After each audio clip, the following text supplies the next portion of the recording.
Hey everyone, welcome back to another stream. Hope you're all doing well. So today we are doing some PSO2 NGS because we haven't done it for quite a while. Been trying to balance the Fantasy Star stuff that we're doing, and I realised we hadn't done PSO2/NGS for a little bit. So yeah, we'll do NGS today. As I've just said in chat, we might do PSU next weekend because that's just got a new update on Clementine. And then we'll either do Zero or PSO the following week. We'll just try and balance it. So just while we're getting started here, just a reminder, there will be no stream on Wednesday because I'm out on that night. What I'm going to do is, I think I'm going to do a stream on Friday instead. So the front mission stream for this week will probably be Friday instead. Hi Scorpio, good to see you. PSO Affinia Christmas probably around the 13th. Yeah, that tracks about right. I think once we get the Christmas event on Affinia, I will play, obviously, Affinia quite a bit during that, because Christmas event's pretty good. But yeah, I thought we'd do a bit of NGS today because I need to catch up on my dailies. I need to farm a bit of stuff as well in it, so it kind of makes sense to do it.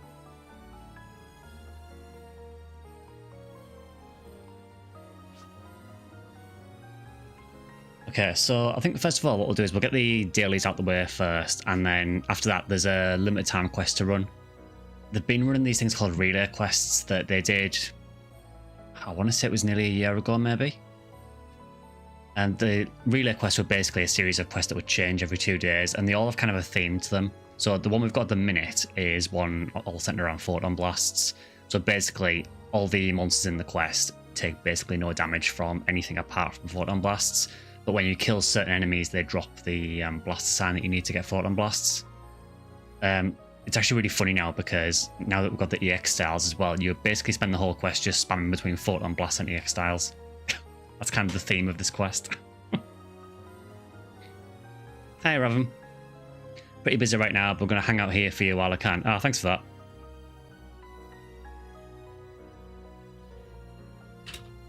Alright, so let's do the dailies first. PSU Christmas last year was on the 14th, so you'll have options. I think I'll probably prioritise PSO over PSU for Christmas because I think the Affinia Christmas one is definitely one of the best events for the year, outside of Anniversary. But I do still want to play PSU during Christmas as well. Okay, so first daily, let's see. Hey Echo. So I'll get the really easy ones out the way first.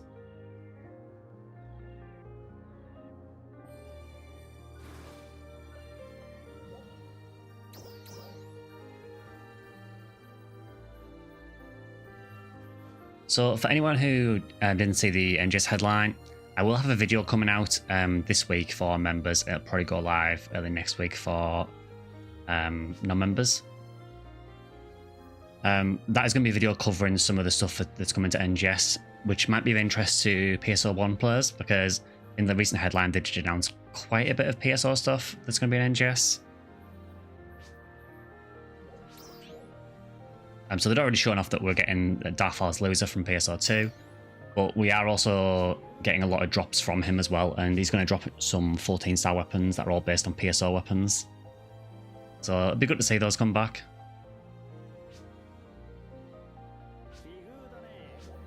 Alright, so just need to get the region mag, and then we'll get the rest done.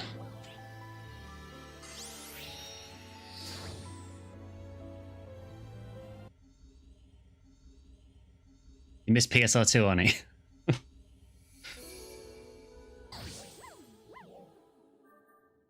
I mean, you can still play PSO2, it just doesn't get updated anymore.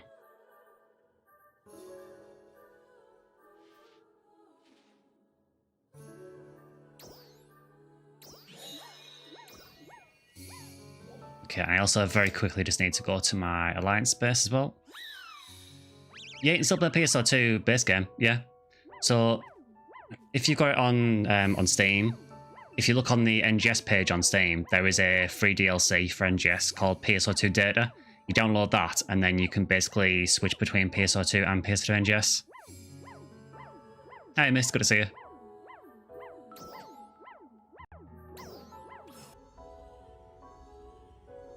But yeah, you can still play PSO2 Classic. It just doesn't get any updates anymore, that's all.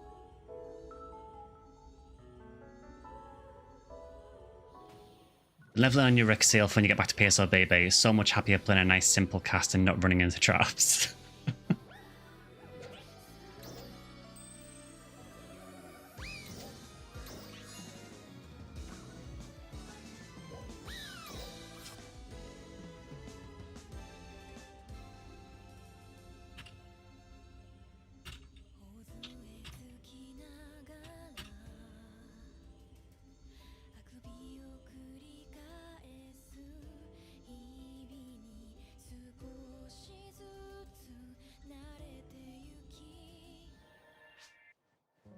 Nothing like PSO BB. Yeah, I love PSO, obviously. We love PSO. But yeah, I think most people are of the opinion that after the anniversary, you kind of need a bit of downtime from it. Yeah, so what we'll do is, because I've got a daily to get a few kills, so let's actually do some Alter Realm. Like the new one. Which is this one? Yeah.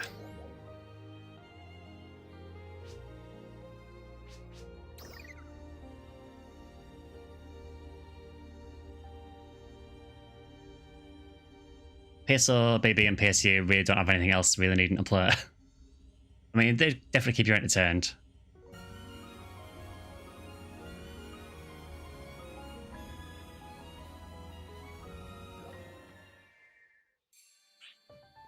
So I think I showed Alter Realm last time we played NGS. That was the Retem Alter Realm. This is the Caveris one. So this one, it's a little bit different in that you've got these dash pads that give you this buff. And that basically attacks enemies that go near you. It's a very vertical one, this as well. So the enemies will appear on like different levels. There's also new bosses in this one as well.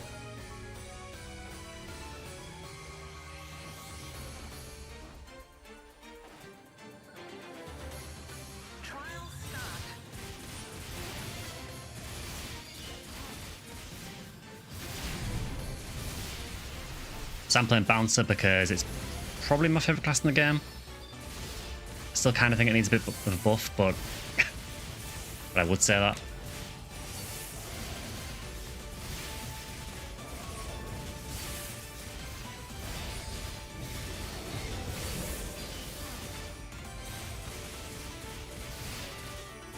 You do want to try PSU at some point as you've been enjoying Bluebird's a ton. And PSU is very different to PSO, but I think if you enjoy the sort of the core loop of PSO, you probably enjoy PSU. Definitely plays different though, which is a good thing. I mean, you don't want it to play exactly the same.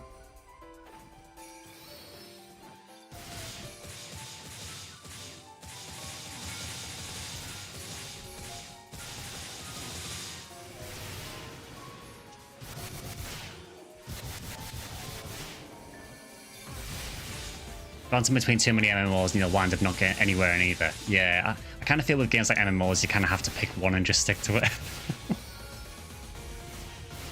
Did they do the Waker update and was it meaningful or was it a gunner moment? They did buff Waker, so it was kind of weird because when they did the Waker buff, they didn't really mention much of it, but from what I understand from a couple of people I know that play Waker, I think it was a fairly significant buff.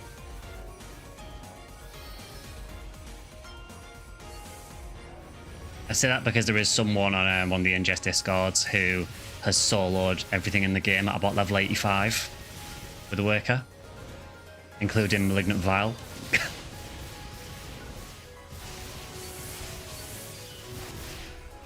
So going on that, I would say Worker's probably in a good spot. I don't really play Worker enough, honestly.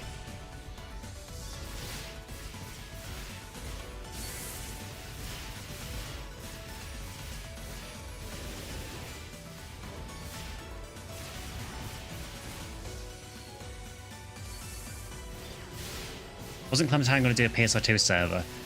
They apparently are working on it. Yeah, they have said though that they're not going to launch it until live service ends for PSO2.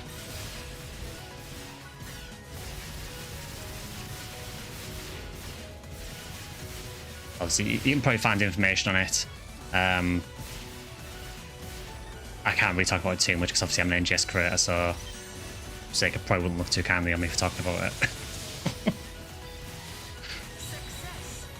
Yeah, so I don't know why they do it, Drac, but yeah, they basically just haven't leveled to 110. I think they have now because they've covered everything else in the game. But they basically made it a point of only using specific gear. I think one of the reasons they did it is so that they were locked out of using some of the best gear in the game. Because obviously all the gear in NGS is tied to your level. So by only letting themselves get to level 85, there's certain gear they couldn't use. So I think it was basically to challenge them, yeah.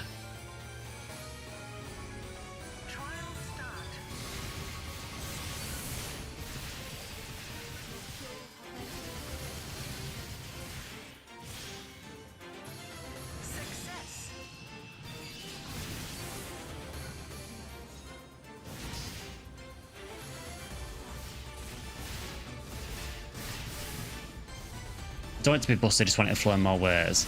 I don't think it's busted. I mean, I think part of it is just that the person who's done it, Neil, is just extremely good at the game.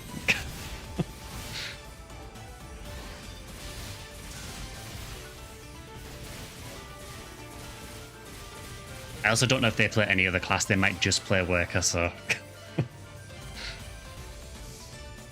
Genuinely don't know.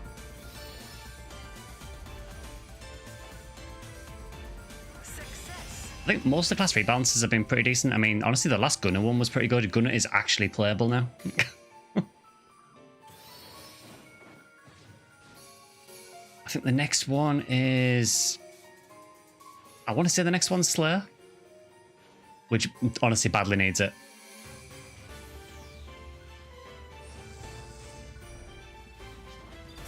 Yeah, Slayer's weird because Slayer was like incredibly strong when it released, but it's kind of fallen behind now.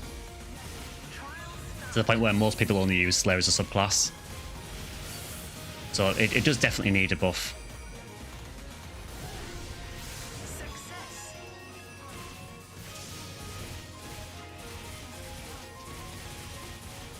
Wonder how long Sega will keep PSO2 servers alive when they don't even update it anymore.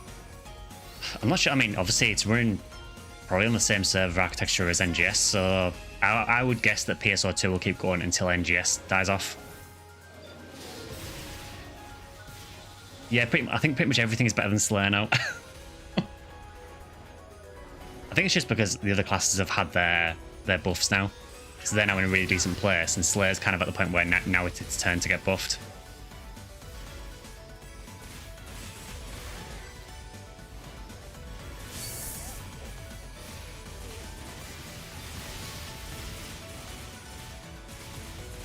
I mean, I like the Bouncer buff they did. I mean, again, Bouncer is probably one of my favourite classes in the game, but I do feel Jet Boots need more of a buff. I think most of the buffs that we got were for Soaring Blades.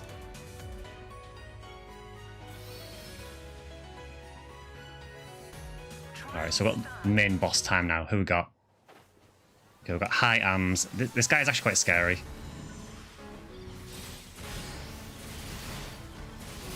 Like, he does an absolute ton of damage.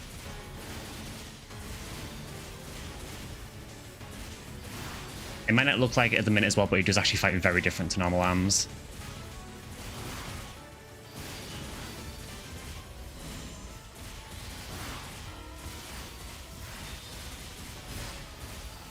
He's kind of holding back at the minute. He does kind of go off the chain.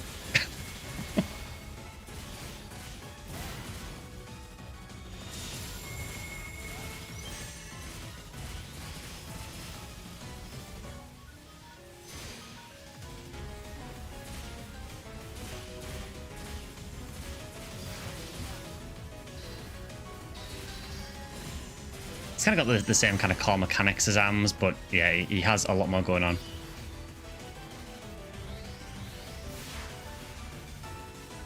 Yeah, he almost just instant killed me though. Hey Boink, good to see you. Yeah, that almost instant killed me again.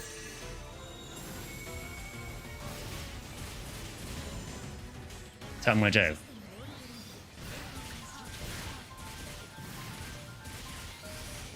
And then if I drop out of Mars, that'll heal me. There we go. It's basically the only thing I use Mars for now.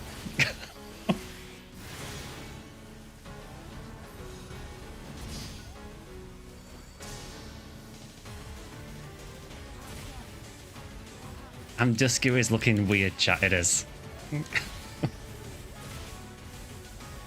Must be a huge amount of dual blade mains, so they probably prioritise other boots. Oh, for sure. But I think part of that is because people know that boots aren't very good, so they don't play it. I do agree though that blades are probably just a far more popular weapon.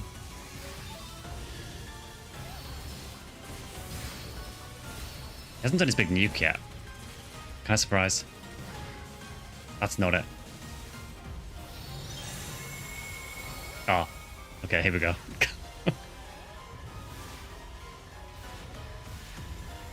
Need to time this.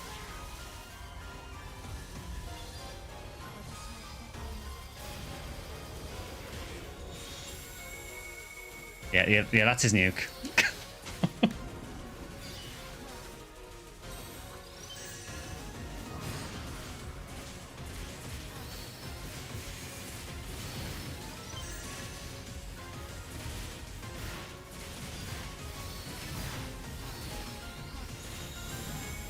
It's like the no one plays cast, so we don't want to make cast parts issue.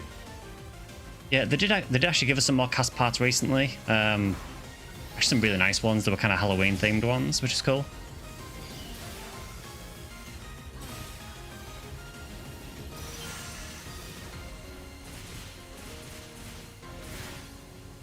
But yeah, these are the high enemies that they've been introducing recently. So we tend to get, every time there's a new Outlaw Realm, we tend to get 2 of them. And then usually with new Guild quests, we get some more as well. They're essentially just like versions of the existing enemies, but they tend to have quite a different moveset. They'll still retain a lot of the core moves from like the original one, but they tend to have a lot of new stuff as well.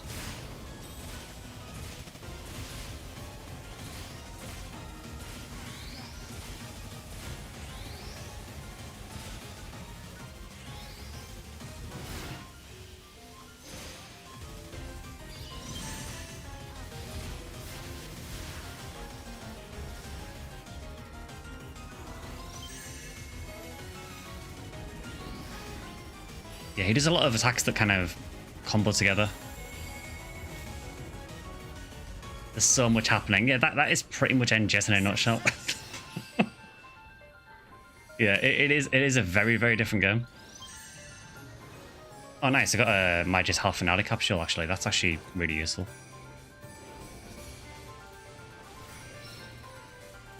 Yes, that's kind of how alt run works. You basically run around, kill enemies to build up their meter towards activating new trials, and then when you defeat the trials, you basically weaken the end boss a little bit. So the idea is the more enemies you can kill, the more trials you can complete, the weaker you can make the final boss.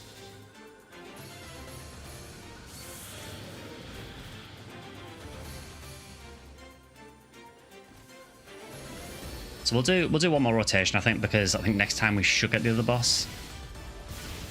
It seems to rotate from one to the other.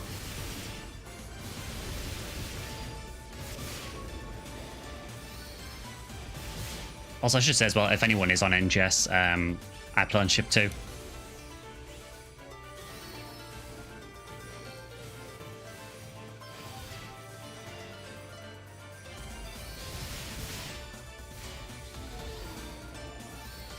Yeah, I mean, like I said, I'll have a video about this coming out fairly soon, but yeah, there is quite a few PSO weapons coming to NGS. I think most of them are going to be drops from this new Dark False Loser emergency quest, but I'm just glad to see some PSO 1 stuff coming back.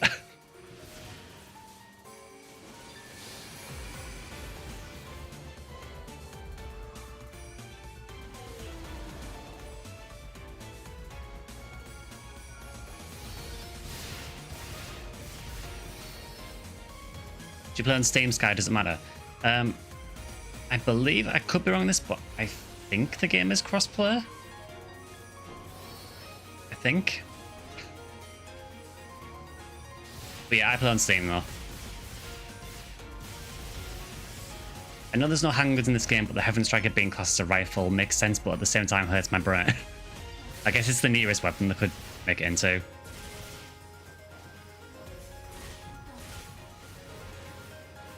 Yeah, Mad Hatter. So the PSO2 classic ships are the same ships as the NGS ships.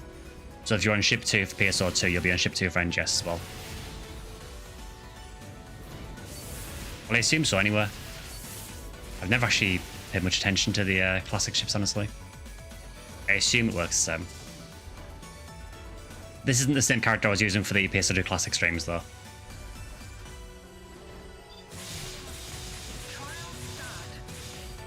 Yeah, I'm pretty sure NGS is crossplay. I've never tried it because I've always just played it on Steam, so but I'm pretty certain it is crossplay.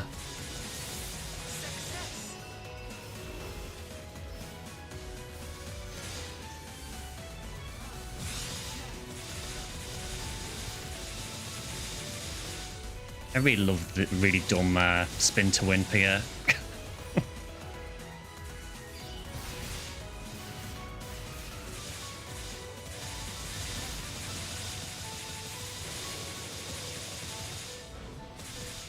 I've also modified the PA as well so it spins for longer.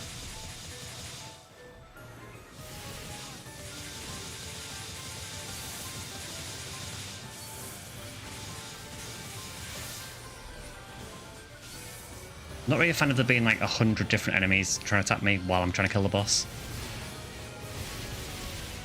How is self-healing in the game? So in NGS it's kind of weird. So you don't have anything like Resta in this. The way it works is these little green flowers that are scattered around the map, these are called Resta sign. And basically you have a stock of these on the bottom palette. So might be hard to say, but the little palette bar along the bottom, this first icon here, that is your Resta sign. You can carry up to 10 of them. And so if I use one now, for example, that'll heal me by a decent amount. And then I pick one of these up to replenish it. And the yellow ones are reverse assign, which is to revive people.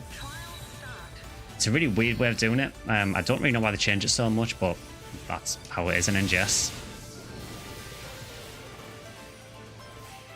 The really annoying thing is there is also no anti in the game, which wasn't really an issue until recently, but there's one of the Starless bosses that does attacks that inflict confuse, and for some reason, I don't know why, but for some reason confuse in NGS lasts forever.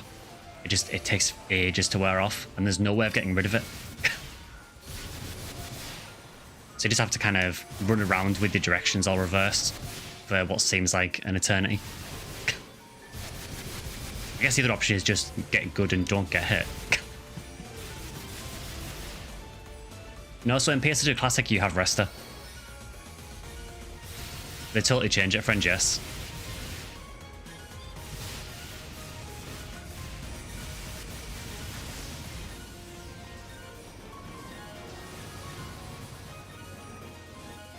How's the game so far? That looks like a Genshin like with PSO skins on. It's kind of hard to describe, so I mean, I guess it's classed as like an action RPG. It is very fast-paced. This area is more fast-paced than normal because these dash pads make you run around faster as well. Yeah, just kind of think of it as like a hack and slash action RPG. There is gacha elements to it, but not in the same way as Genshin. So in stuff like Genshin, you know, I guess you unlock like characters and so on. Said by someone who has never played Genshin in his life. In this, the main sort of gacha in this is for mainly for things like outfits, hairstyles, and so on. So a lot of it is fashion oriented for the unlocks. There is also some capsules you can get that help to affix as well, which is basically like putting abilities on your gear. But you can get capsules without the gacha as well. It's just that some of the best ones are in gacha. However, even those though, even the capsules that are in the gacha, you can still buy from other players with in-game currency. So I would say, like, as a game that uses a gacha system, I mean, I'm not a fan of gacha generally, but I would say I think NGS is like a pretty fair implementation of it for the most part. Most of the stuff you can get from the gacha you can get with in-game currency anywhere.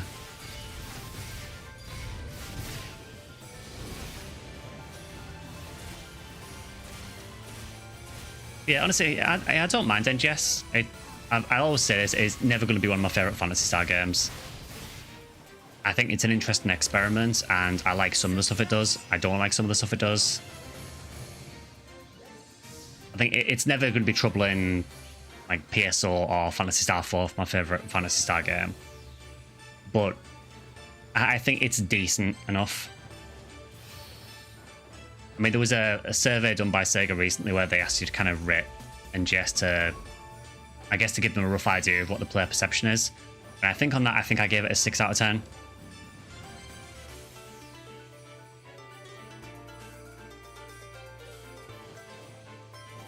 It does kind of feel like the most 6 out of 10 game you could imagine.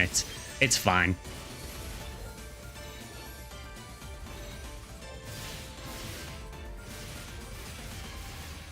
And for what it's worth, I do genuinely think it has improved a lot since launch.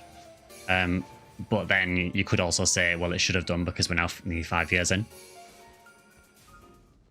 Okay, so this is the other boss. This is High Crocodilus.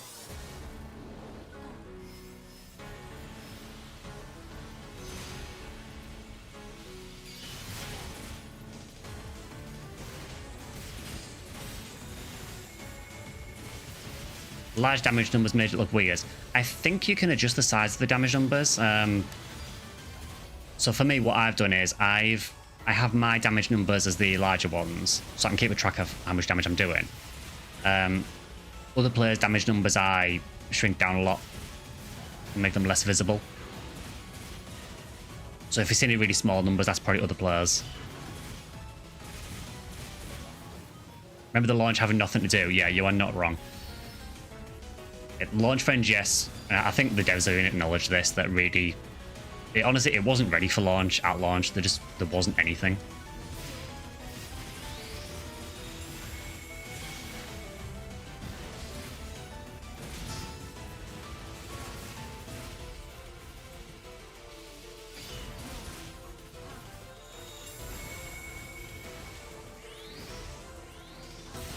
Yeah, there is definitely quite a lot more to do now.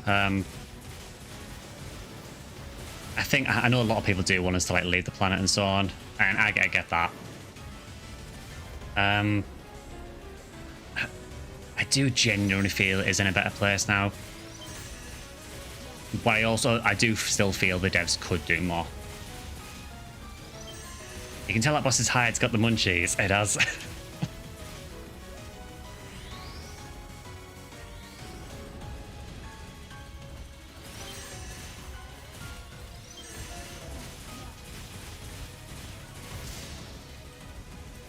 Yeah, I know a lot of people wanted them to continue with Classic.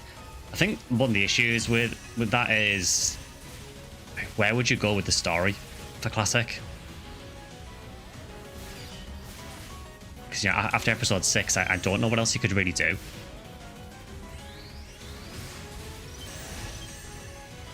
Although having said that, I mean, now we're in a game that basically has no story, so I'm not ashamed of saying that. Like, I totally agree that NGS's story is pretty much non-existent.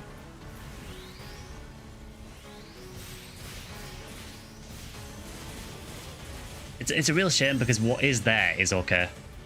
Particularly the later part of the story, they're really not bad. It's actually quite an interesting story. That did a hell of a lot of damage. It's just the problem is there's just so long between each of the story episodes. And while we are getting these little mini episodes now that do fill in bits of the story, it's really not enough.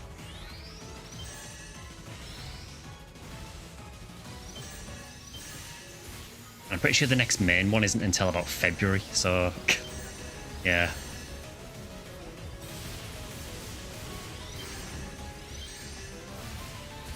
I forgot how much health this boss has.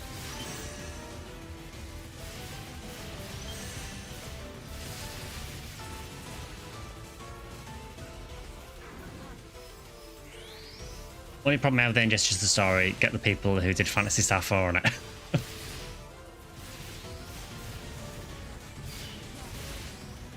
Yeah, it's just a real shame for me.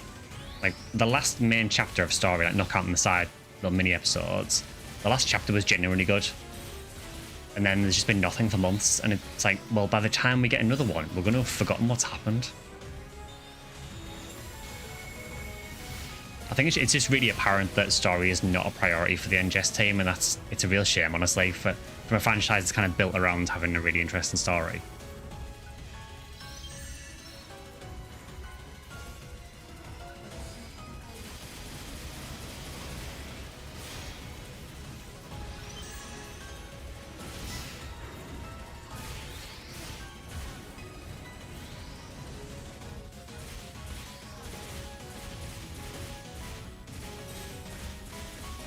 Yeah, I think one of the strong points of the game is probably the combat. I do genuinely like the combat in NGS now. I know some people say that it's dumbed down from PSO2, but I still do genuinely enjoy the combat in NGS. Particularly with some of the harder content,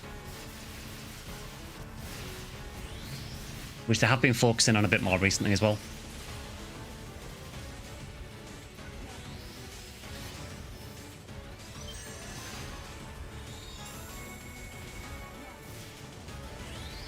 Not really sure what happened there. I tried countering that and the counter didn't come out. Well, I didn't take any damage.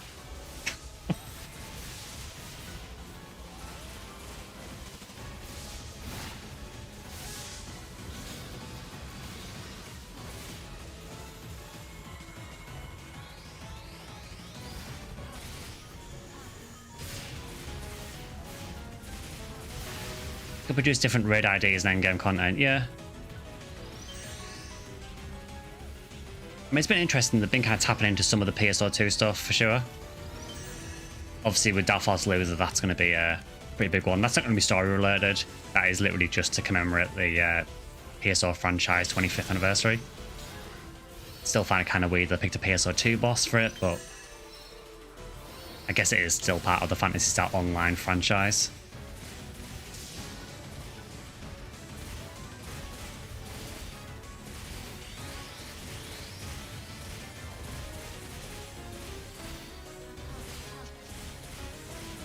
Is Sonic on your squad? It does appear that we have Sonic, yeah. It proves that Luther was behind the events of PSO as well. I mean, he is omniscient, so...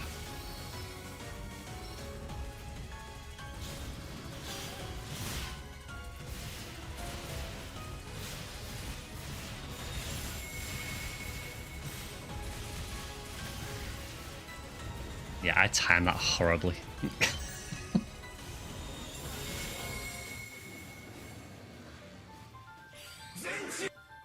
Exactly. Would have been cool to get some cool missions inspired by PSO or PSU as a throwback source. Piece of Ark's trash! Thanks, Luther.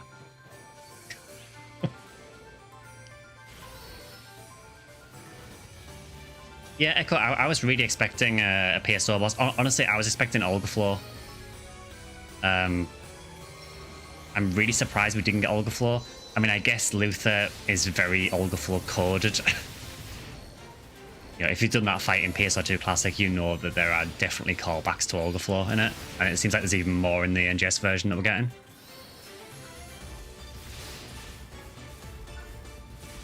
We are getting sort of PSO Rappies as well. So we're getting a new kind of Rappy called Raguo Rappies, which are apparently like a mixture of PSO1 and PSO2 Rappies.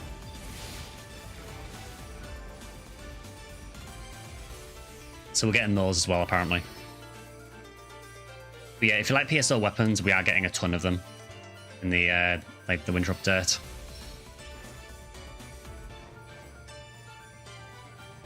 There is basically a new 14-star weapon series that they're going to be drops from the Dark Loser emergency.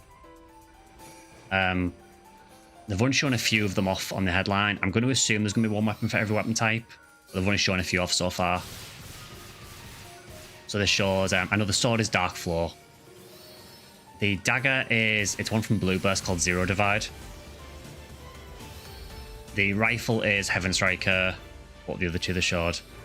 There's a bow that kind of looks like Dark Meteor. I think it's basically a bow that has the same kind of aesthetic as Dark Meteor. And they showed Dark Bridge for the rod.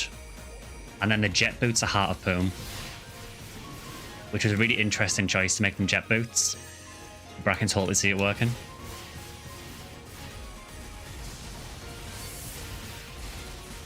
I mean, Heart of Poom never made sense in PSO anywhere because he had a claw on each arm and never did anything with one of them.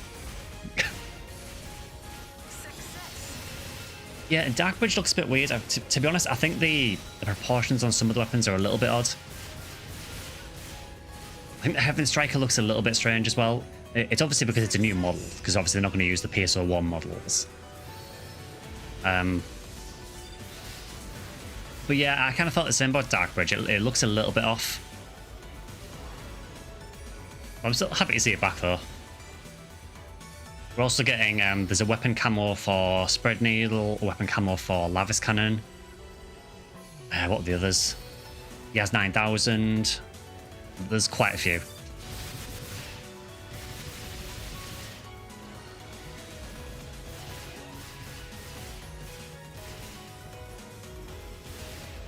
Also, annoyingly, they're also going to be releasing the next P-Spec magazine, so P-Spec Volume 7, which is really annoying because when I was in Japan, I bought all 6 episodes that were currently out. And now they've released a 7th one, so I'm going to have to try and track that down on eBay or something.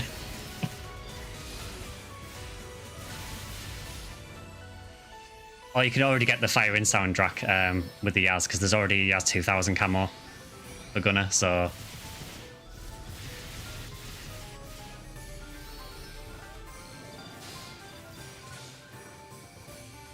I do kind of wonder if Heaven Striker is going to have the Heaven Striker noise, because Heaven Striker has quite a loud noise in PSO, and hearing that on an assault rifle in NGS, you know, assault rifles are rapid fire.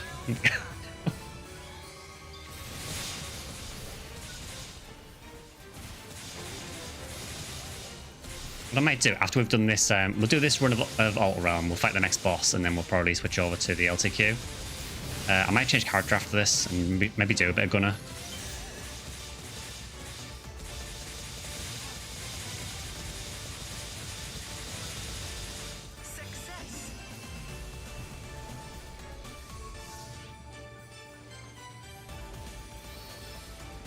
Yeah, I think the only sad thing about those weapons that we're getting is I doubt they're going to have like the really cool effects.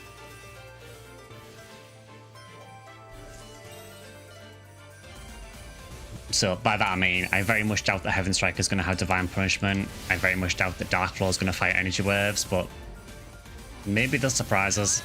I find it very unlikely, but...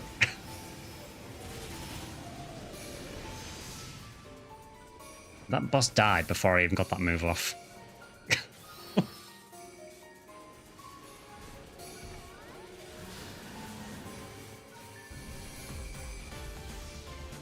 Yeah, they mentioned the potentials. It's all to do with your PP, I think. What I was thinking though is because it seemed to imply that there's going to be like different levels of it. So like as you... I don't know if it's like as you use more PP or as you have more maximum PP, you get different benefits. What I was thinking is, say for Dark Floor, they could have it where you could get a visual effect where it fires an energy wave when you're at full potential level, maybe. Even if it doesn't actually hurt the enemies, if it's just a visual thing, I'd take that.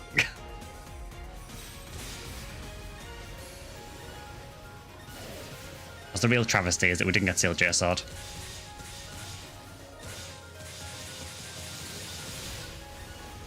Although maybe that's a good thing, because then I'd have to hunt it.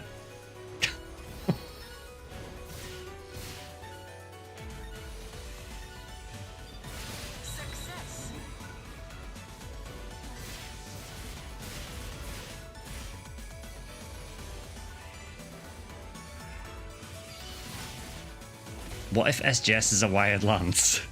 I don't even know how that would work, but you never know. Like in the video that's going live soon, I will kind of theorize what weapons I think might get picked for the other weapon types. I think my theory was for wired lance, I'm thinking maybe Near Claw. Because we already have Rika's Claw as a wired lance camo, so...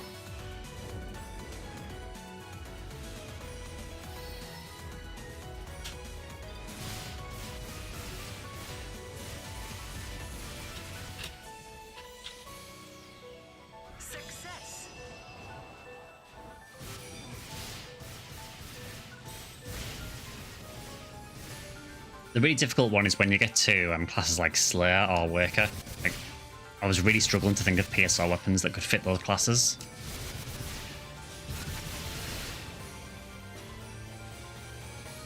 Yeah, but it is a katana, yeah, just an absolutely massive katana. I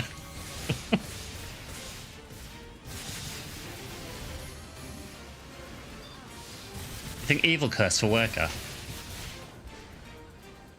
See, my thinking for Worker was maybe they might use a card. Because obviously the... what's it called? A Harmonizer. Harmonizer weapon It's like a little stick that you hold, isn't it, usually? I was thinking maybe they could have like something like Hitagata or something. I don't know. And I think the only one I could think of for Slayer is maybe something like Kunai. Because you need a weapon that can be used as melee and as ranged. And I find that really hard to pick from PSO weapons.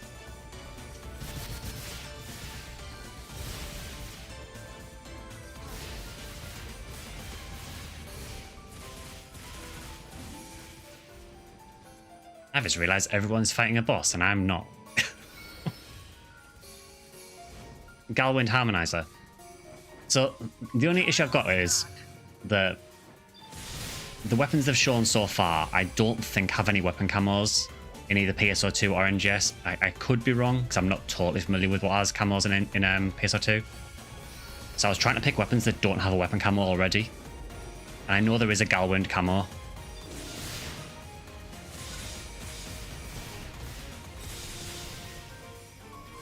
Yeah, I'm interested to see what they do pick. What is this panther doing? Sir?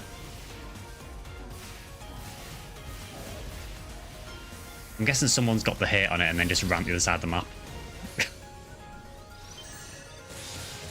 Or maybe he's just stopped responding.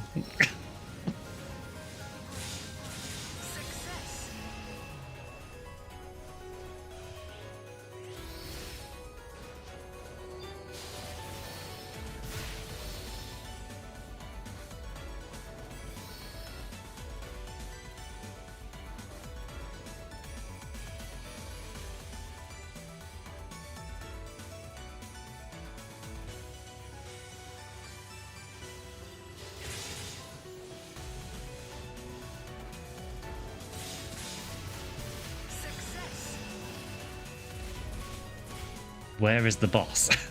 The boss is here. Yeah, that was a bit strange. There was like a weird delay on the boss spawning. Get back to this guy again. Yeah, we'll do this one, then we'll do some of the limited time quest.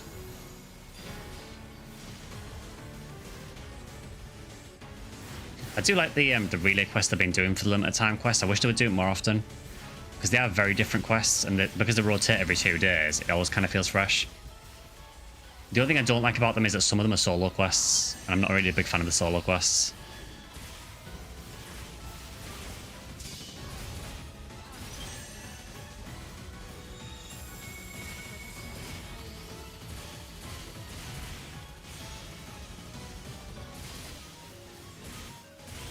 It's kind of crazy when players... I've recently turned the visual effects down for other players because it was too blinding. This is with it turned down.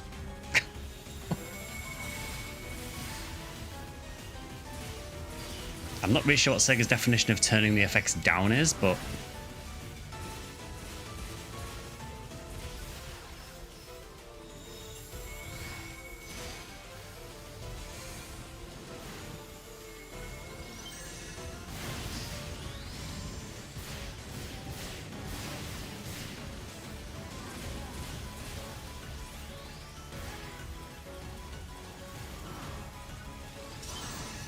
that was not the way to block that.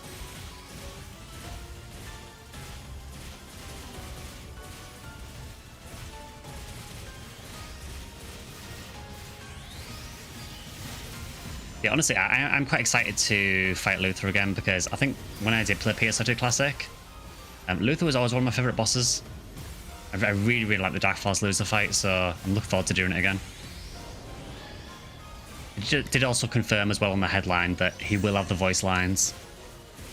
Because obviously the global voice actor for Luther passed away, so they weren't totally sure if they were going to have his voice lines for NGS or not. I'm going to assume it's just going to use the same voice lines from the PSO2 fight, but I'm kind of glad that they got the permission to use their voice lines. It wouldn't have felt right otherwise. Oh god, I have to actually dodge this.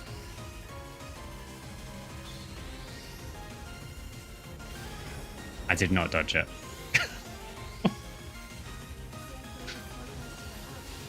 I felt like I dodged it. The game said no.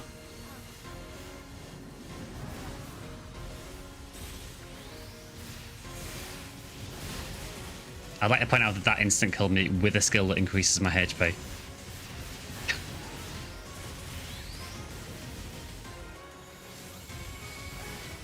Really?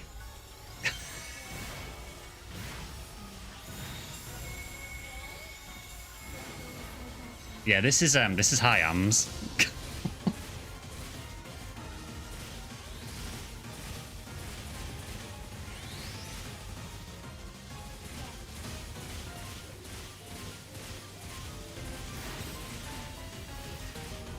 The weird thing is we got another boss recently that was very similar to this guy called Agni.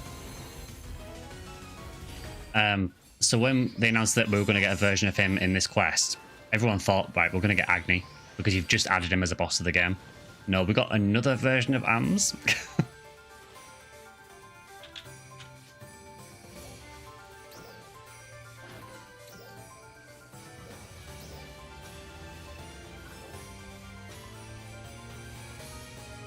So yeah, so with the Ultra Realm, you basically just run it until you want to quit out.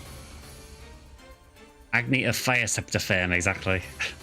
And he just used fire attacks.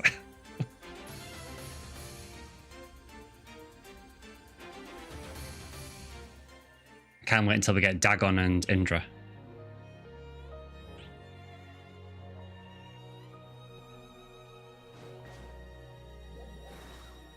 Alright, so did I get anything decent from that? Not really.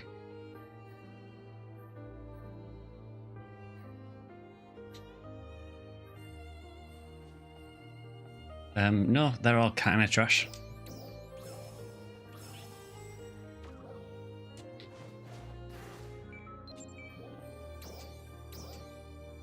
Oh, nice. Made some money in the shop. Cool.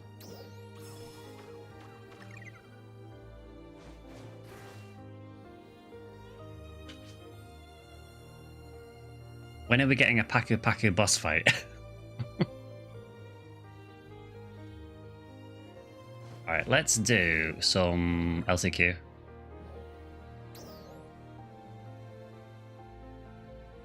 Oh, it's actually changed. Okay.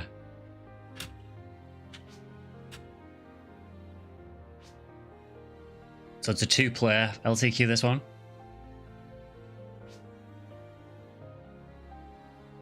Okay, so what is this? So I actually have no idea what this quest is. Again, these rotate every 2 days and it's just rolled over. So what bosses we got? Oh god, it has Masquerader. Oh no.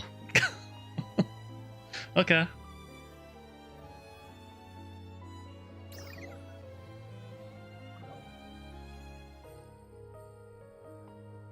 I don't know if it's a random chance of which boss you get, but yeah, Masquerade will be fun.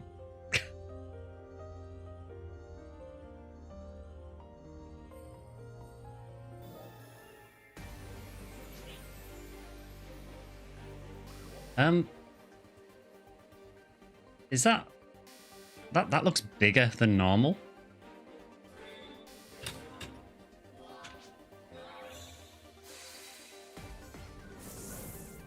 Oh, maybe not. Maybe it's just the angle. Because I'm going to assume... I think it's just time-based, so we just have to do it as fast as we can. Fair enough.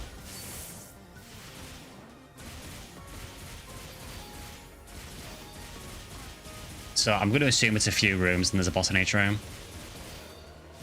Thankfully, these quests are scaled for the amount of players, so because it's a 2-player quest, the bosses are scaled for 2-player. Oh, dunked.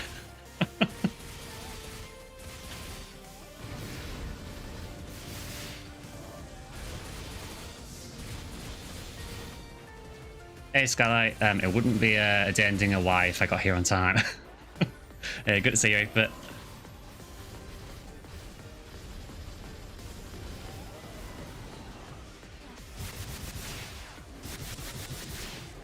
Yes, I think it's basically like a time attack quest, so you just try and kill stuff as fast as you can.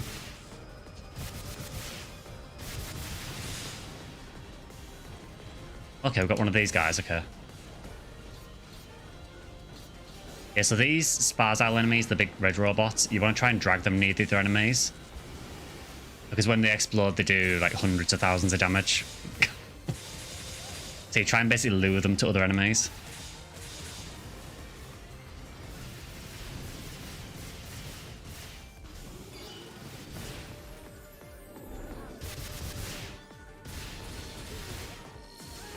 I think this is the first 2-player limited quest we've had. Well, reader quest. Oh, we've got Ruin Grands. I really don't like this guy.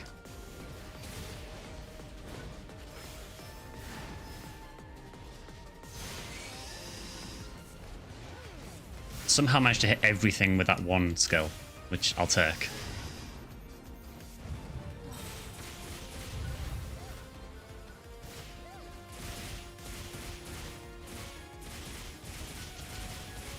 Yeah, at least a skill for 2 players, so he doesn't have like millions of health.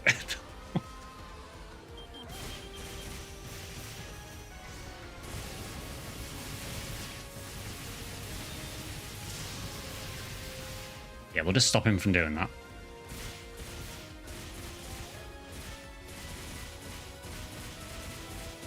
I think if you haven't played for a while, you probably noticed there is quite a lot more PSO2 classic enemies in this now. All of these so-called ruin enemies are all like throwback enemies. There has been no explanation as to how these guys have shown up. I think most of them have been like VR quests, so that kind of makes sense, but... Oh no. Where is he? Okay. Oh, this is gonna suck. I mean, he is 2-player scaled at least.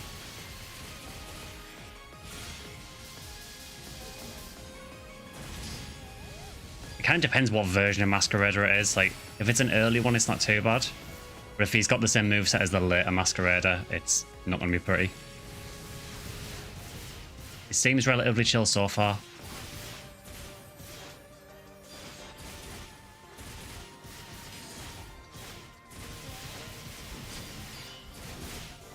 I really don't like all of his teleporting BS.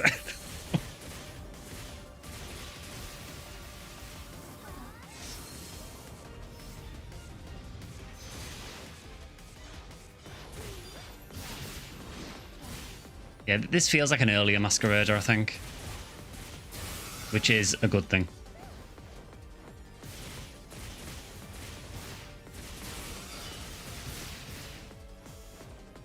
I keep dodging that way too early.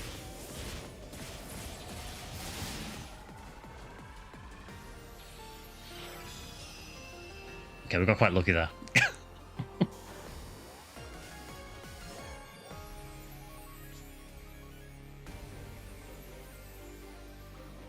What does this actually give anyway? Anything good? So we do get weapon badges from it, which are pretty useful. Is there anything like an endless quest yet? Not in the same way as PSO2. I would like them to do it.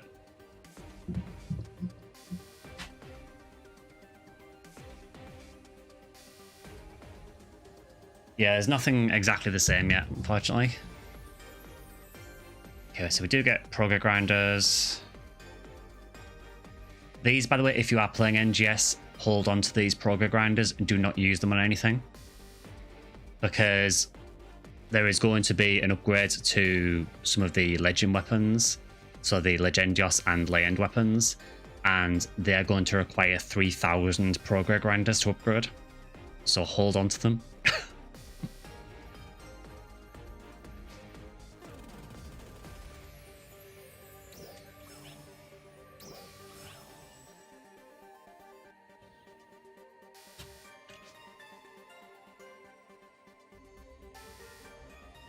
Yeah, S rank, yeah, obviously. Yeah, that's not too bad in LTQ. Seems pretty efficient.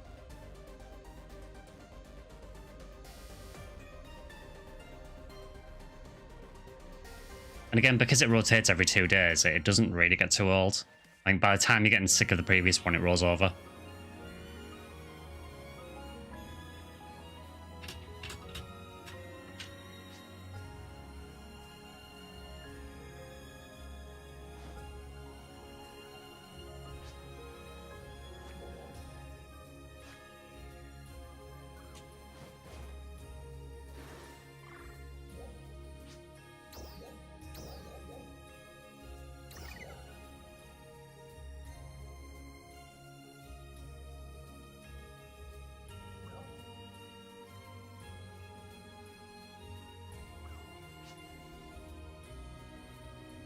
What if Darkbridge was the harmonizer?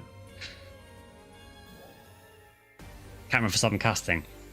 They showed the sort of the sheath position where it is on your back, and it looked like it sheaths in the same place as most rods, so I'm assuming it's a rod.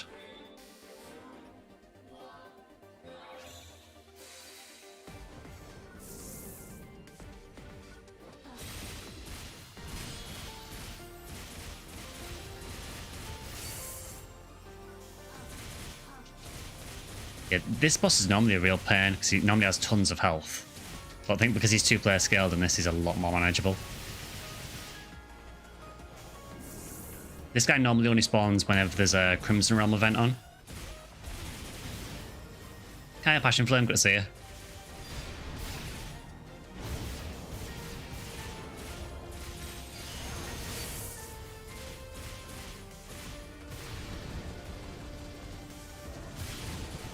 That's right as well. I said I was going to change character.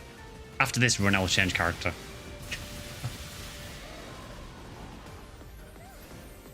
Because you basically want to like hit this guy to try and get him to follow you, and then just drag him to all the enemies. Now, feel free to explode.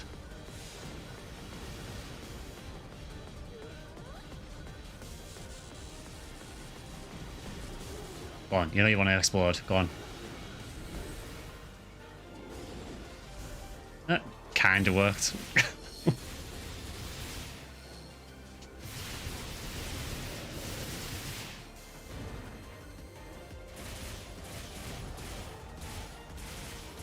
Yeah, hopefully we get an urgent quest announced as well, because that'd be pretty cool to do.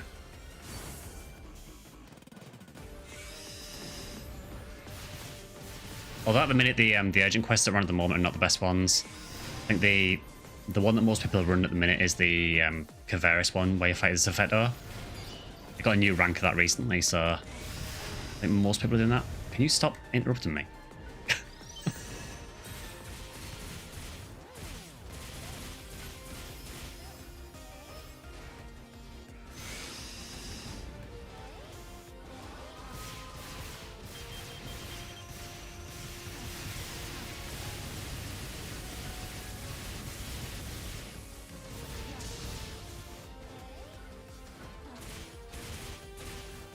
I was looking at Japanese pickups, picked up some great stuff. Crazy how small the PSO characters in the limited run are compared to the Japanese models. Glad I didn't buy them. Yeah, the limited run merch. Oh, quick update on that actually. I did actually get the poster. It has arrived. The poster is actually really nice. I can't show it at the minute because I'm going to get a frame for it. But the poster is really nice. The acrylic stands are really disappointing. I don't think it said how big they were on the website, so I bought them expecting them to be a lot bigger, and they are very small acrylic stands. The ones from the Japanese pop-up store were much better. The Section ID pin badges are pretty nice, but they should be for the price I paid for them. I do feel the majority of the limited run stuff was massively overpriced, which I expected. Honestly, the only reason I bought it is because at that point there was literally no other PSO merch, and I wanted to show support for the PSO merch, so that is the only reason I bought it. The stuff that was in Japan was way better quality.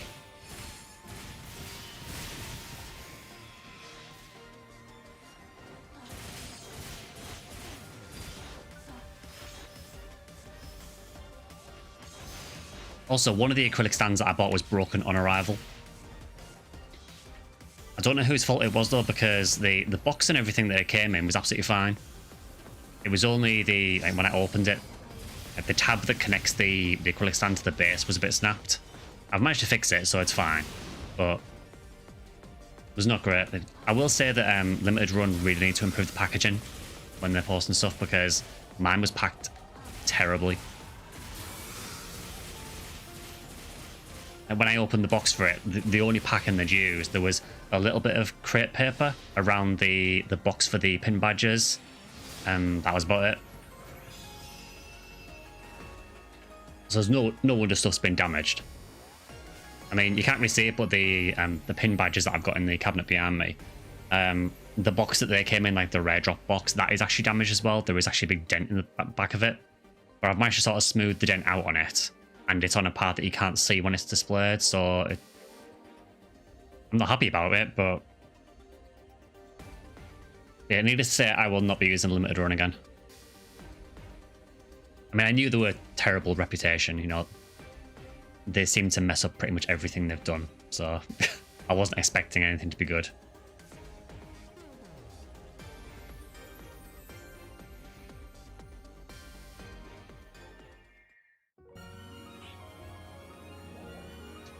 Yeah, it just felt like the PSO 25th anniversary stuff in Japan was just better quality for the most part.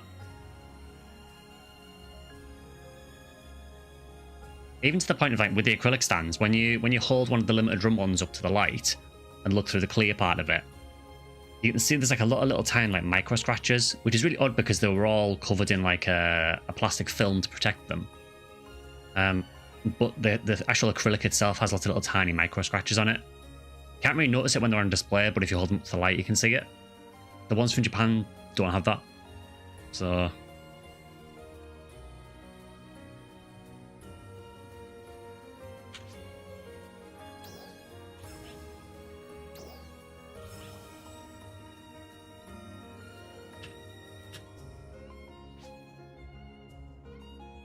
yeah, so I think what I'll do is I'll switch character and we'll do a couple more runs of the LTQ.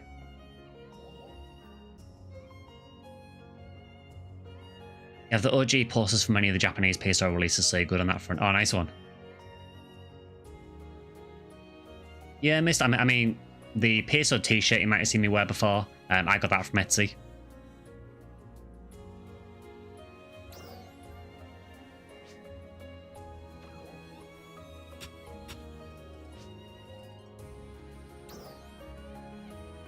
It's a shame that the Sega shop has nothing for PSO.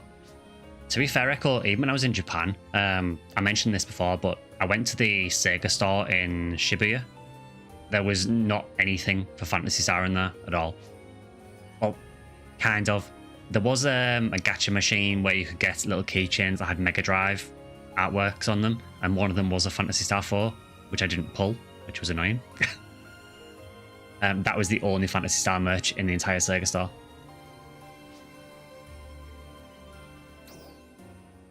I get it. It's not a major franchise for them, I guess now. You know, they're probably making a lot more money from Sonic, Yakuza. I mean, even Project Diva had stuff in the store, so I mean, I get it. Miku is massively popular. Oh yeah, let's play a Gunner.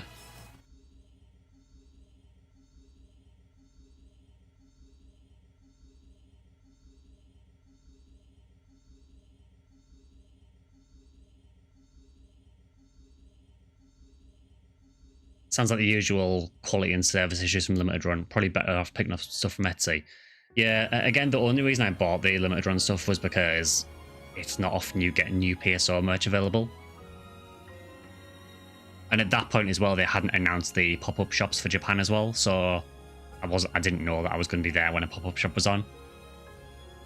But yeah, just I would say buyer beware if you do ever plan on buying anything from Limited Run. Just be aware that they seem to have a lot of problems.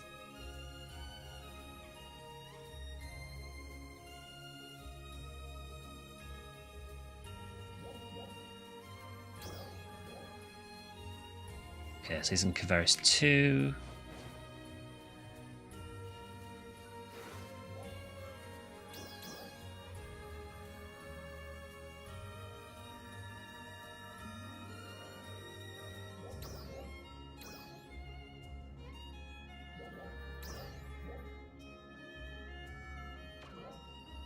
Ah, he's here, cool.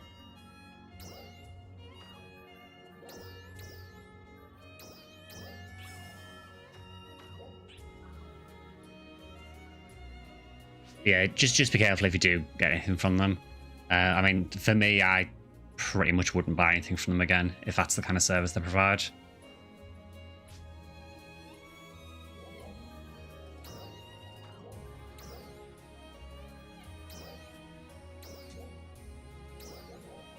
Alright, so let's do this quest again, but this time I'm going to use Gunner. PSO2 material books are beautiful. I think he picked up the second volume. The one I got is the PSO2 Episode 6 Materials Collection. That is the one I'm giving away for the server, which that winner will be announced in December when the video goes live. And the other books I got were the P-Spec books, which are kind of full of like fan art and official art, interviews, things like that.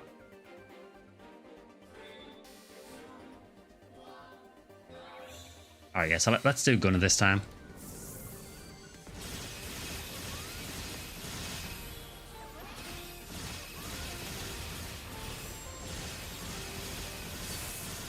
PSO needs a movie like Sonic, that's all it needs.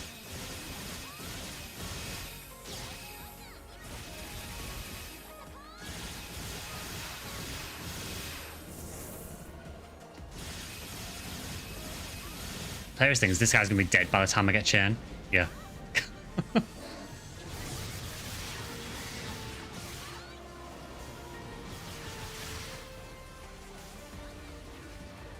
Alright, come here, dude.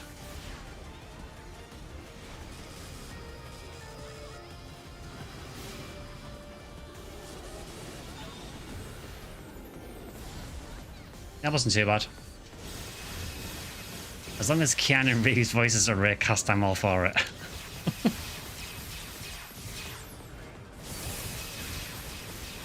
The P-Spec books, I managed to get every single one of them that was released at the time, so I got volume 1 to 3 was like a reprint version.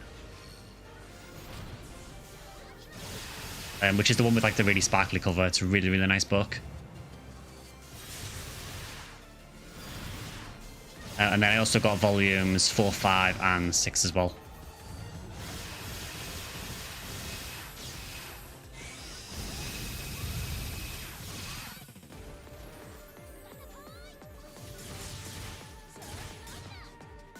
Starring Jack Black as a fat humor.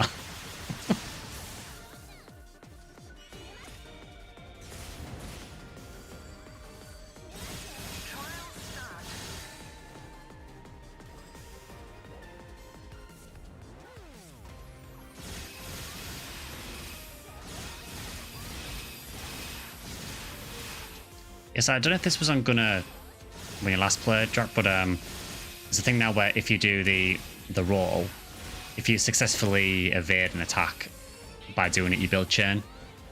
So you get like plus 10 chain if you evade from it, which is nice. Yeah, the damage has been pumped up a bit. It seems easier to hold chains now. Hail of Bullets also adds a ton to your chain as well.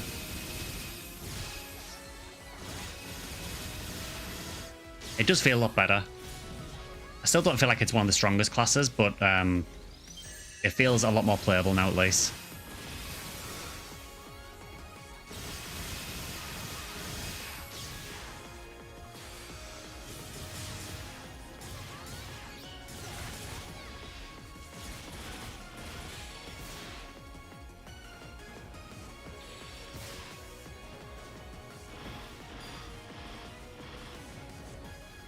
Yeah, I got very lucky there. I tried to back away out of his nuke range and then realised I just got to the wall and couldn't actually go any further back. Yeah, that was way faster actually with Gunner and Tekka. Just care about how it flows and synergizes. DPS is mostly samey, or they try to. I feel like it flows a bit better now, for sure.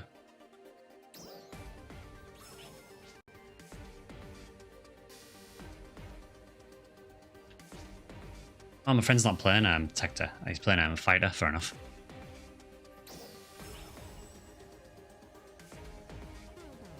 P-Spec magazines are really great. Managed to pick up a complete run recently for a very cheap price. Honestly, the price of them in the pop-up shop really wasn't that bad at all.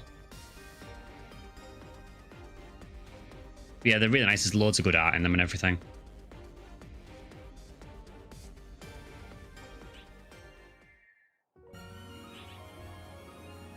It's not just PSO2 art as well. Like there is, like I know in one of them there is like a little bit of classic Fantasy Star art as well, which is nice.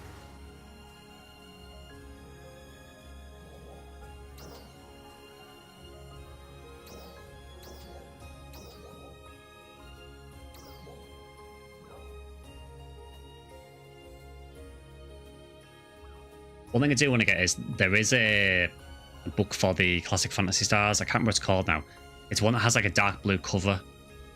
And I think it covers might be the first 4 Fantasy Star games. I held off on getting it because I didn't want it to spoil anything for Fantasy Star 4 at the time. But now that I've finished those games, I feel like I can probably buy that now.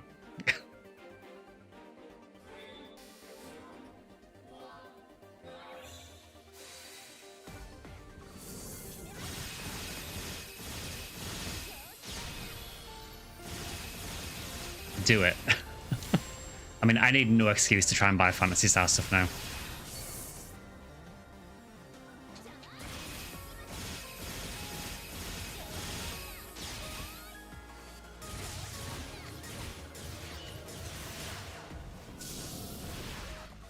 Man, this guy's not having a good day.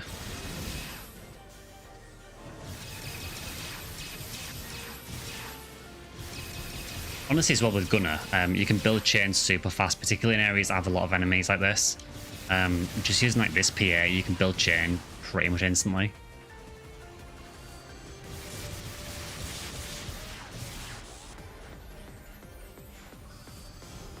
So if I do it now, from 1 there, and there wasn't even that many enemies there, I got 46 chain.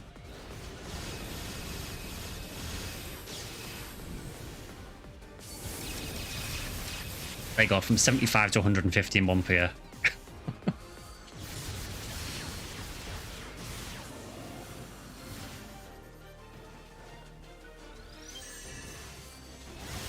Happy to see you managed to pick up some OG Japanese Mega Drive games too. Shame they were missing the books and the maps though. The Phantasy Star 3 one is missing the books and the maps. The Phantasy Star 2 one does have the stuff. I don't know if it has the map, but it definitely has the manual.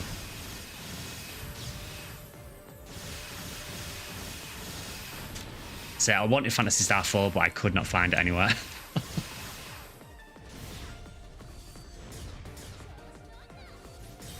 Not really sure what happened there. That PA is meant to pull you towards the nearest enemy and it just didn't.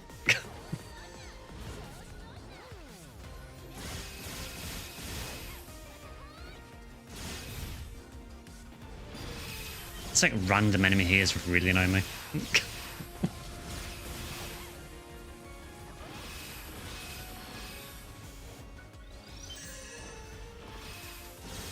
Never need an excuse to buy a Fantasy Star merch either. It's the cost of postage is a killer.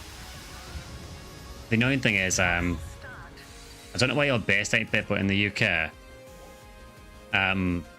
it's going to get worse because at the minute in the UK, there is a thing where if you import something and it's less than £135, you don't have to pay any extra excess on it. They're going to remove that.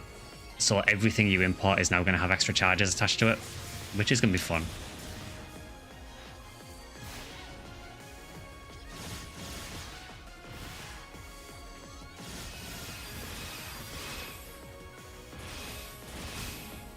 I am really not good enough for Gunner to be fighting Masquerader.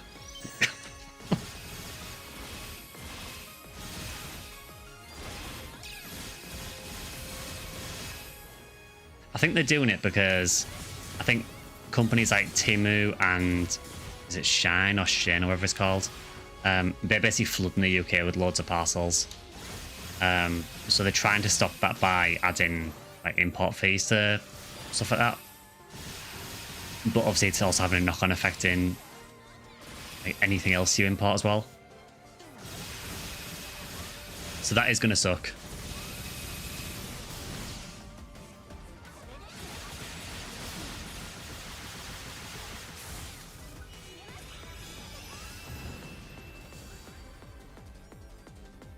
Are in the UK as well? Cool. Or they just want to need more money. I mean, that as well.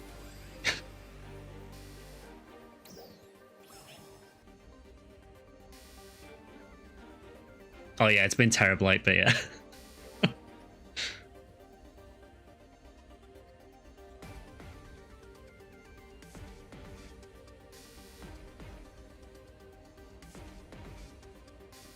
Yeah, it's quite a fun limited quest, actually. Quite short, not too bad. Seems pretty efficient for farming stuff. Okay, what we got? Well, there is an emergency announcement as well, actually. Cool. So, which ones is it? We have regular vial, which no one does anymore. Mining rigor attempt, which no one really does. Darkfall's interception, which no one really does. And Planet Crusher Assault, is that upgraded? Yes, it is. Okay. Yeah, so we'll do Dalian.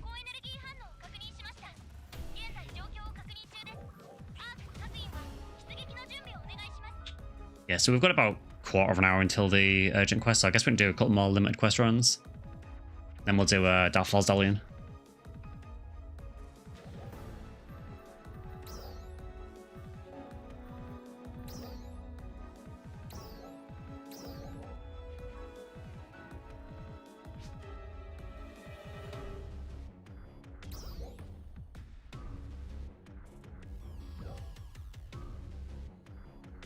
Because I've recently started upgrading some of the Darkfall's quests as well.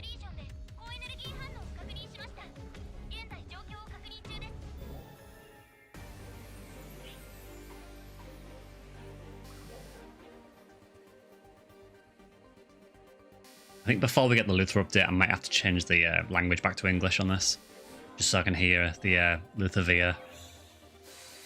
Seems right.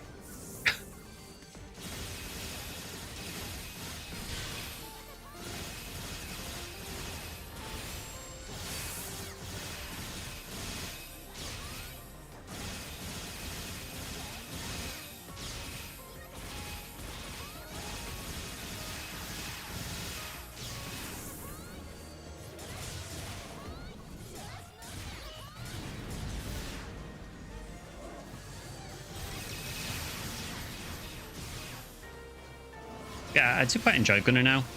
It's a shame because when the class first launched, I kind of liked how it played, but it just didn't feel good to play at all. It just felt really, really weak. It just felt like it needed a lot more time in the oven, basically. It just didn't feel like it played well. But they've done quite a bit to it now, and it actually feels competent now, which is nice.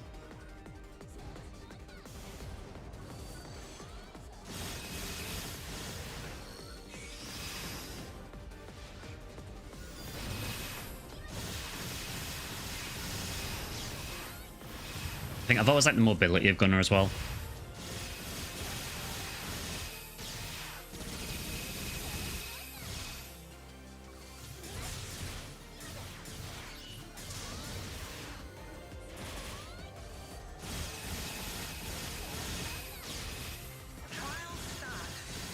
Are you ready to put up the decorations? I'll be doing it fairly soon.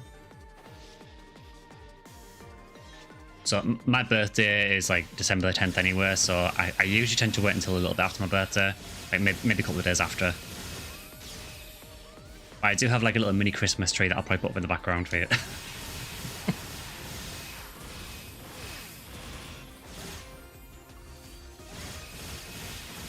To be honest, I might need the Christmas decorations this year to take my mind off my birthday because, yeah, I'm 40 this year, and I'm not happy about it.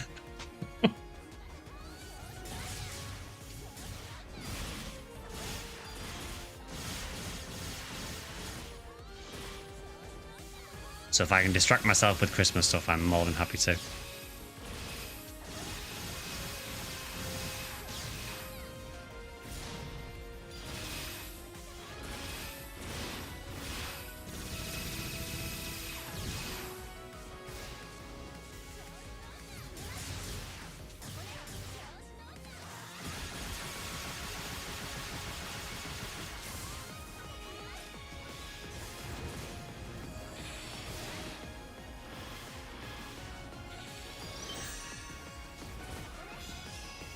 Yeah, we keep killing him just before the nuke goes off, which is quite lucky. Oh, nice, got sub 3 minutes, nice. I wish I was getting some decent drops from this, but not so much.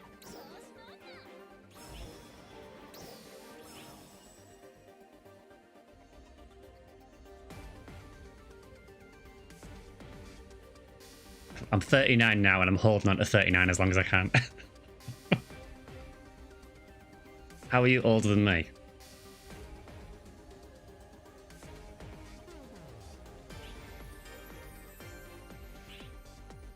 Yeah, I was born like 2 years before Phantasy Star existed, so...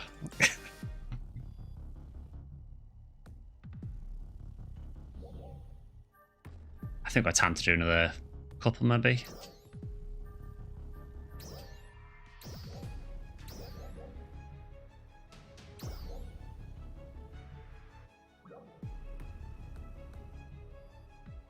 Yeah, so a reminder there, you know, 2027 will be 40 years of Phantasy Star, so...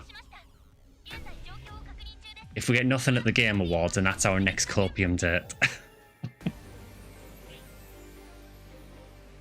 Because next year's all about PSU. 10:38 early this month.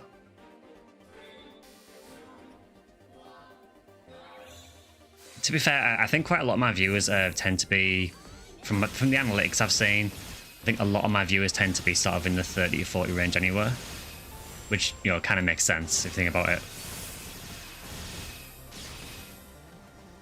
You know, because I imagine a lot of people probably sub for mainly for the PSO2 stuff, so with that being like 20 odd years old now, it kind of makes sense that most people will be about that age, maybe. You were born when PSO came out.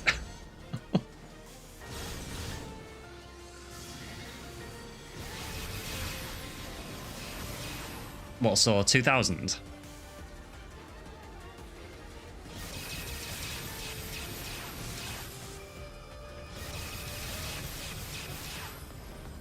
It's really funny because like when I think about people who were born in say 2000, I still picture like someone who's really, really young. And then it kind of dawns on you like, no, that was 25 years ago. Do you mean classic Phantasy Star? Because you did say PSO. Master System Phantasy Star, okay.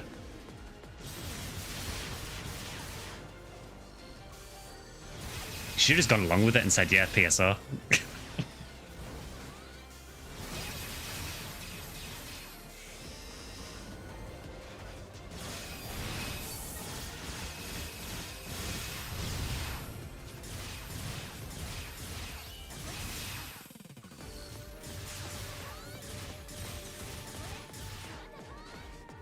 Yeah, I think Master System Phantasy Star was like 1987, wasn't it, I think?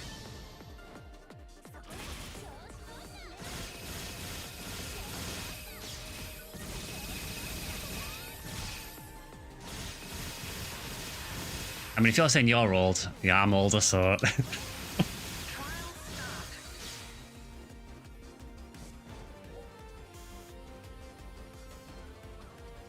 That was interesting. You probably didn't see that on the screen, but my entire screen just went black for like 2 seconds and then came back on again.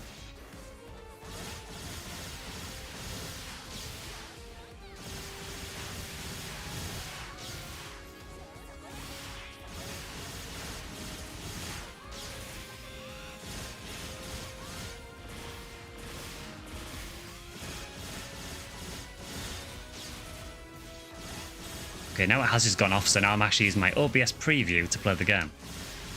So after this run, give me a second.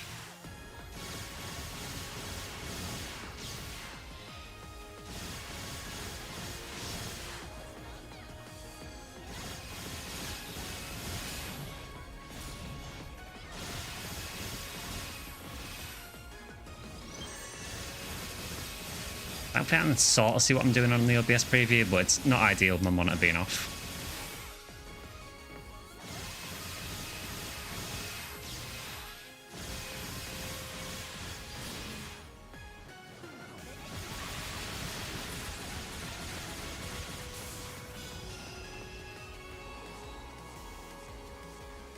Another nuts spaceship with Hell Needle is just chef's kiss. It is.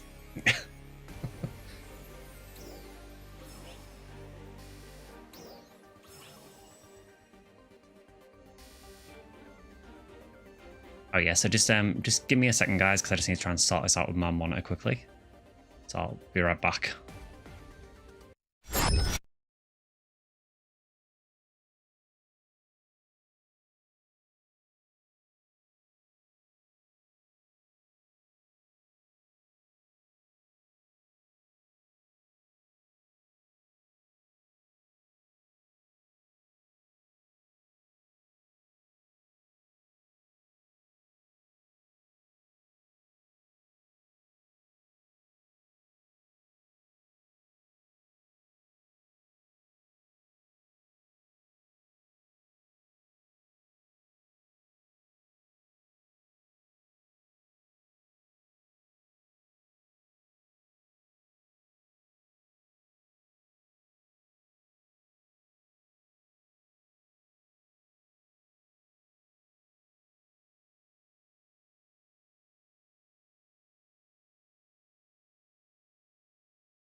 Okay, we are back. I have no idea what happened there.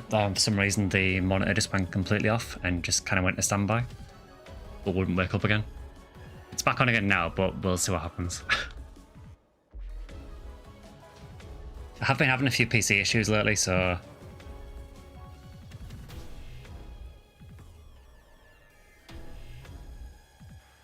Turning 21 in 16 days, we'll be celebrating that birthday in the army, sadly. Oh. Well, happy 21st for when you turn 21.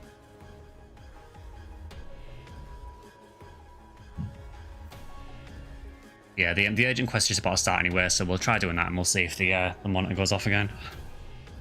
Hopefully not.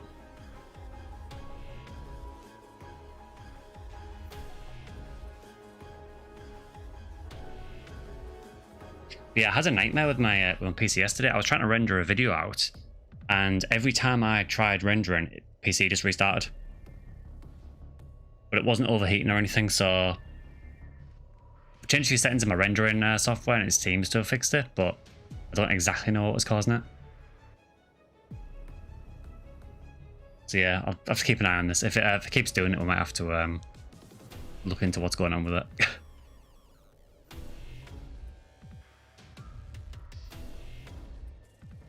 So, do I have a rare drop ticket for this? No, let's grab one.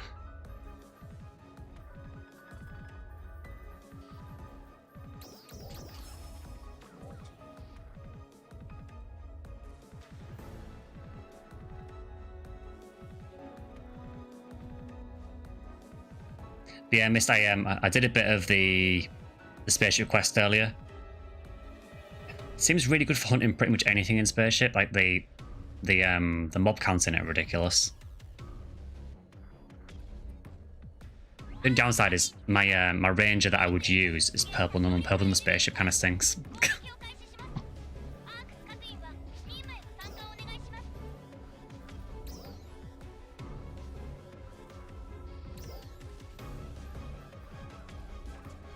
Okay, let's get this urgent quest done.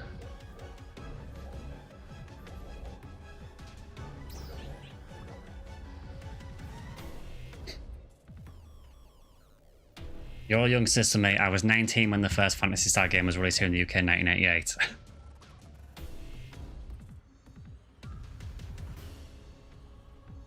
Like using your raycast with V502 and Red Ray.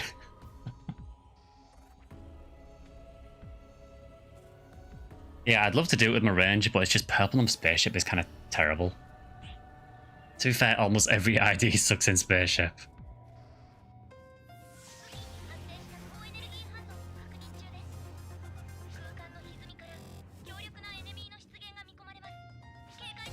Yes, this is a bit of an older emergency, but they've recently updated the level and everything for it and all the drops, so...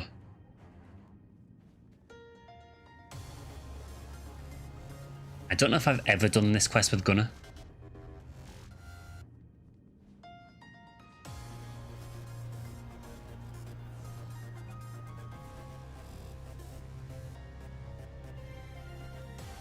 I think this is probably one of my favourite fights in the game.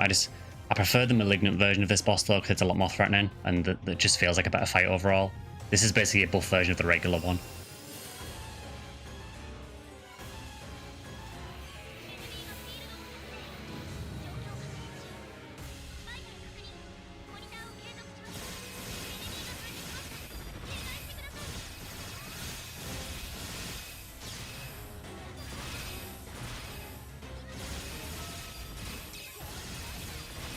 This fight is basically just constant countering.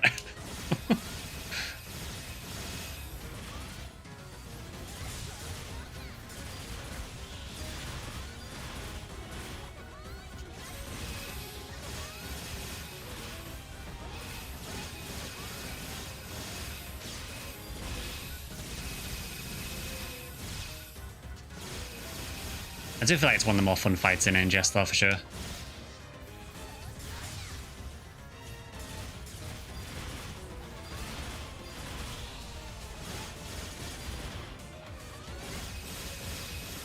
The hardest part of this, honestly, with Gunner is just getting your chain started. Because you have to use a charge photon art to start your chain. And this guy just doesn't really give you many windows to actually start the chain. Once you've got the chain going, it's not too bad.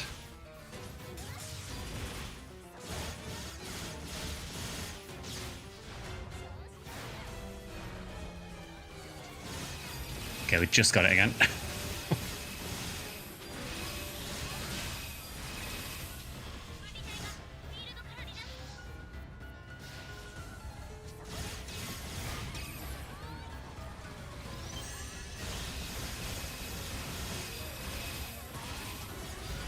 Question is whether people actually know what to do on this, because the amount of people who don't know how to do this boss is kind of crazy.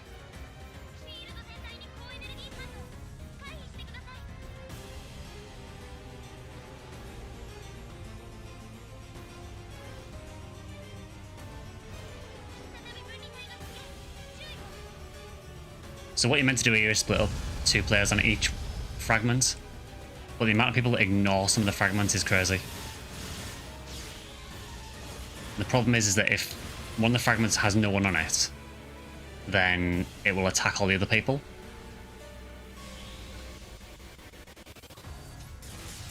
I do appear to be the only person on this one.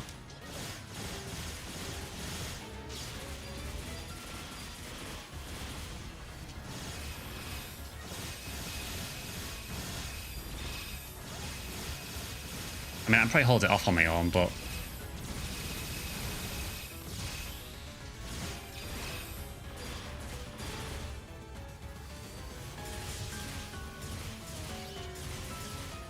It just makes sense that if there is 4 fragments and there are 8 players, then there should be 2 people on each fragment, but it's amazing how many people don't seem to understand that.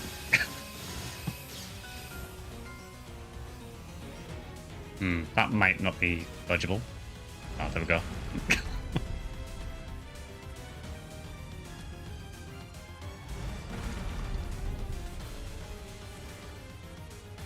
Okay, one of them is now dead, so that's good.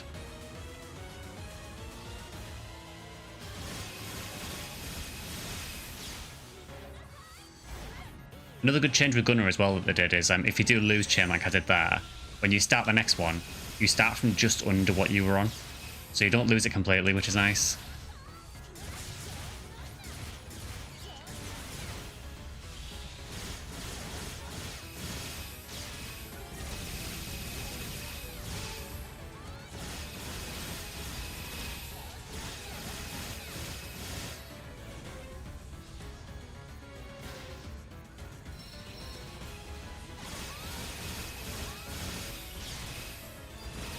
I've also liked the music for this fight as well. The NGS soundtrack can be a bit of a mixed bag, but I do feel like most of the Dark Falls themes are pretty good.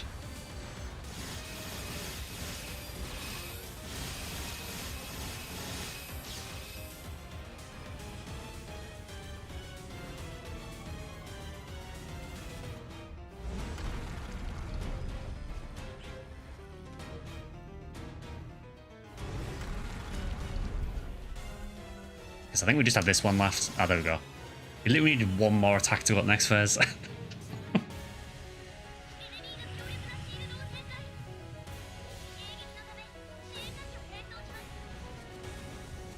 To get these cannons for this phase, you basically have to keep breaking all the targets until you find the one that's glowing. It changes every time they rotate.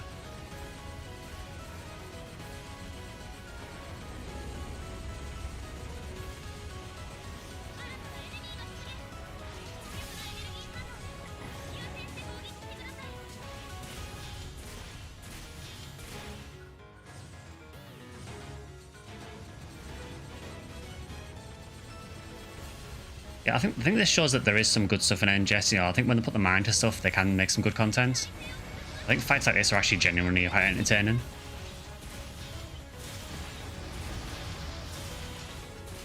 They just need to work on some of the weaker areas of the game, honestly.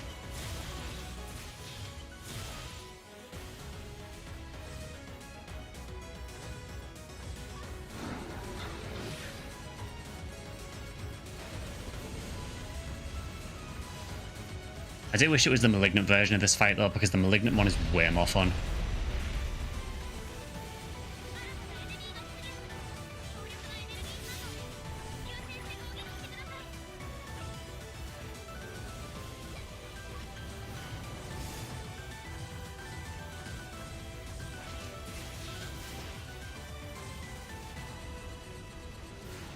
The Malignant version of the fight actually as well has a completely new phase to it, which caught everyone off guard when it first got added because no one was expecting it.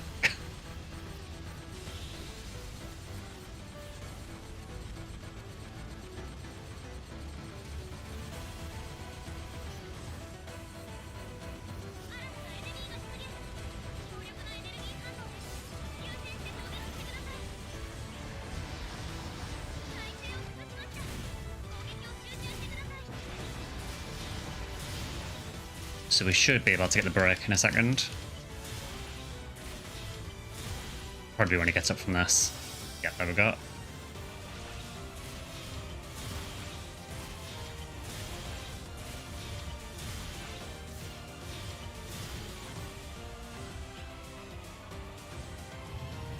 Yeah, final part.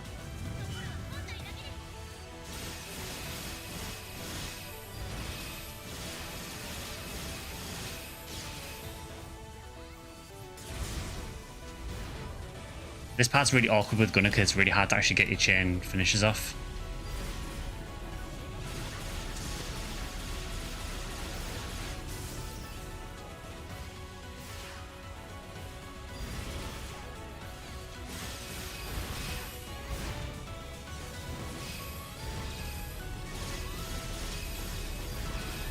I mean, it's basically the same pattern he does over and over again, but it's just the timing is kind of awkward to get some of your finishes off sometimes with Gunner.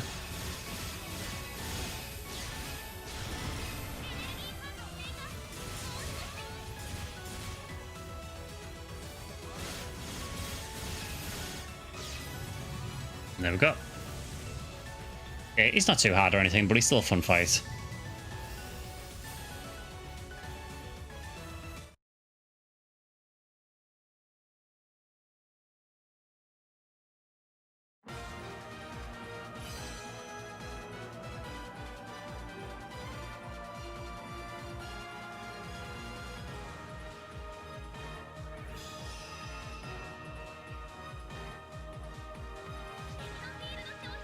Right, will we get anything decent at all?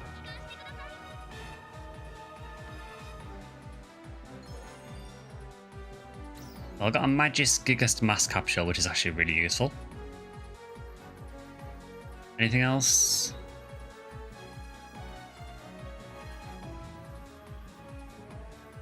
One thing I hope they do change in NGS soon is there is a lot of kind of bloat for items. If you think I got all of this just from beating Dark Falls, and a lot of this really isn't that useful. Like, a lot of these capsules really don't have that much use. They could do with streamlining some of it, I think.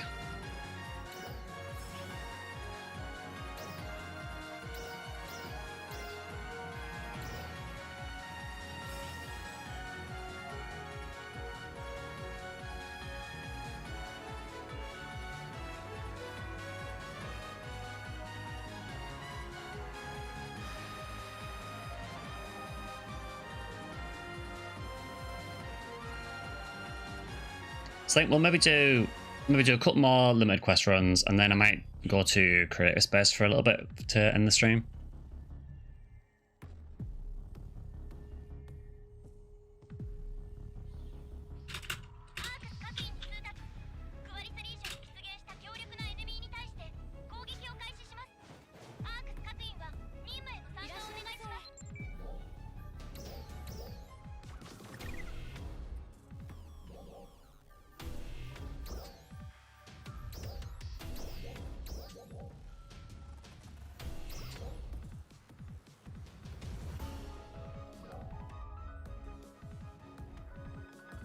So yeah, honestly, nice playing GSM on stream for a change. I know we don't do it very often, but I like to come back to it every so often. I do play this usually a couple times a week, but I usually do it off stream.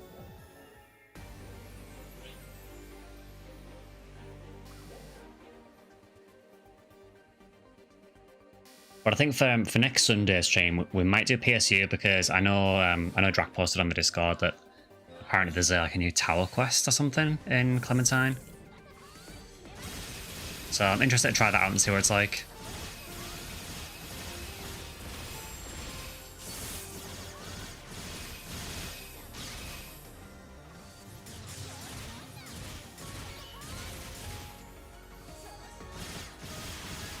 So maybe do that next Sunday, and then the Sunday after, we'll either do 0 or PSO. I'm trying to think what week it'll be. So I think if we do PSU next Sunday, that will be Rare Monster Week in PSO, so that's fine. So then the week after that will be Rare Drop Week. So maybe we do PSU next Sunday, then PSO, then PS0. So we get the Rare Drop Week on PSO. Maybe. Although I guess it depends on when the Christmas event starts on Affinia. So I think once that starts, we'll probably focus more on PSO. Probably a bit of PSU as well once that Christmas event starts. And obviously, I will probably do some NGS as well because I do want to play during the PSO stuff.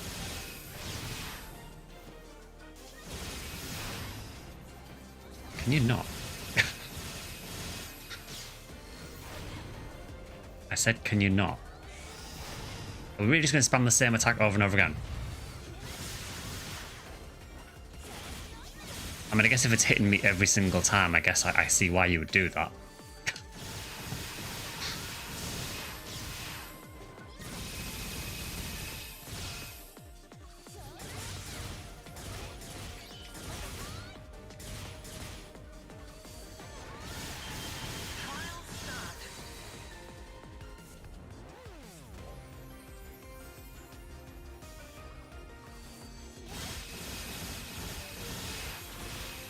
Yeah, I think overall, the stuff that they announced in the headline in regards to the PSO content that we're getting, I think I'm reasonably okay with it. I think there are some obvious things that they missed out on. I mean, again, I've already said this once, but I do wish it was a PSO boss that we got instead of Luther. Even though I am really happy to see Luther back, I would have preferred Olgaflow. But I'm still happy to do Luther because it was a really fun quest in PSO2. I think one thing they did really miss out on though, and I'm really surprised at, is they're not adding a PSO outfit scratch. I really expected them to do like a PSO outfit scratch for the class outfits, but there doesn't seem to be any mention of it, which is really odd. I thought that would be a given. That's kind of what I expected, honestly. I just kind of expected them to do a PSO outfit scratch and kind of be done with it. But we're just not getting one. We're getting other stuff instead, but... Ow.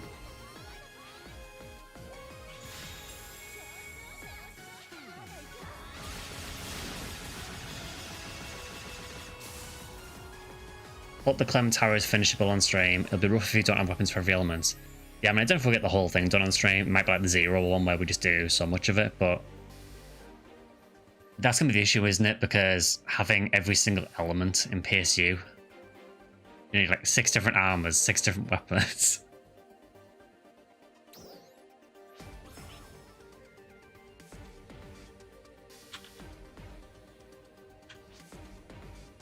NGS official creator plays NGS. I know, who'd have thought?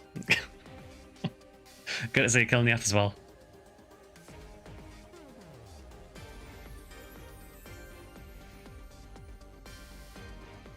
Yeah, I thought I'd better appease Sega and actually play the game for once. I mean, like I said, I do play the game, but mostly off stream. But yeah, I suppose I should actually stream it now and again. Yeah, doing good, doing good.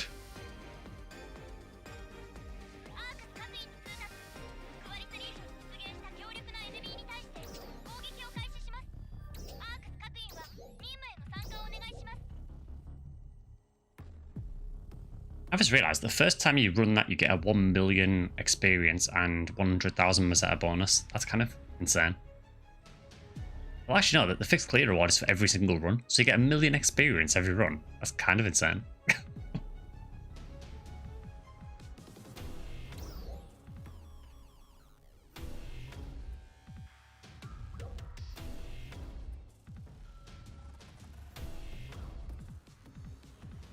Also, I hope people will be enjoying the front mission streams as well. I know it's something a bit different to the usual, but I've been having a good time with it so far. There's a level cap increase. It increased a little while back to 110.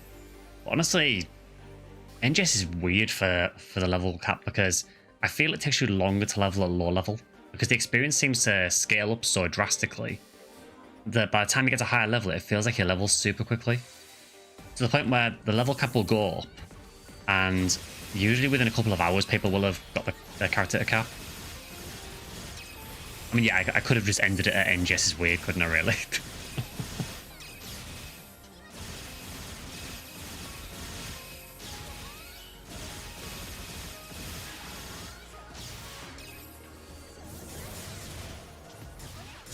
Not really sure what happened there with the lock-on. I just kind of locked onto nothing. Cool.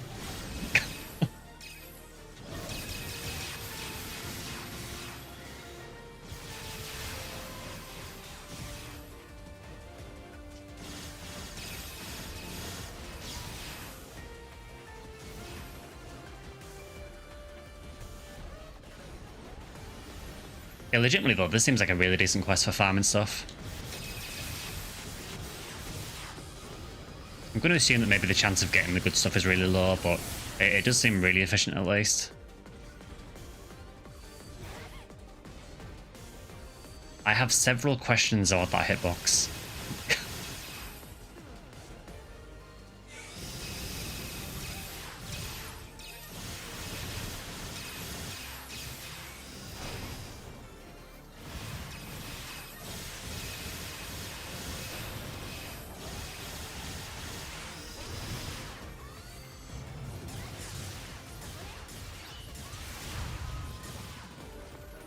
I think he was just about to do his nuclear, so I'm quite glad I interrupted that.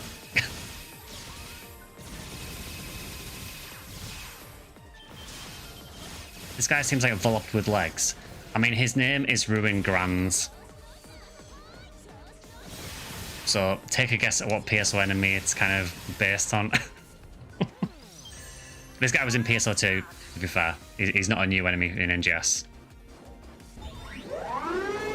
There you go.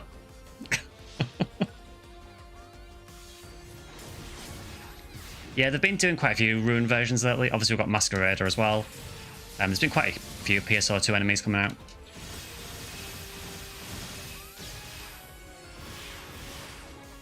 Obviously, we're getting Darkfile's Luther as well, which is really cool.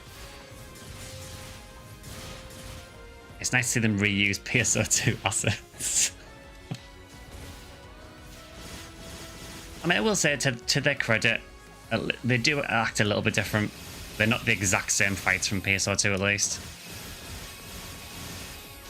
But I won't argue that it is kind of easy content for them.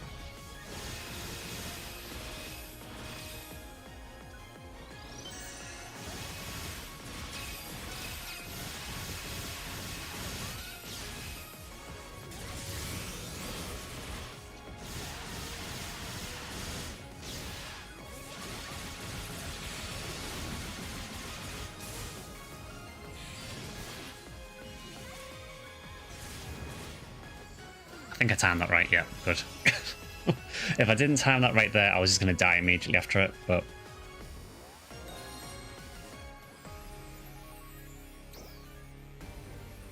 that's not bad. We've got Duvolg Harmonizer with Fixer Termina 3. I could maybe make that work on my worker.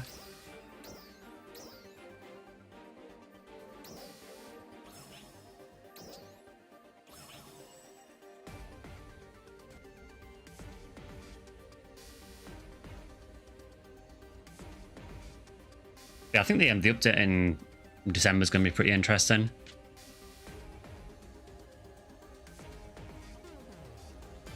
Duvolg, nice to say that the naming conventions have continued.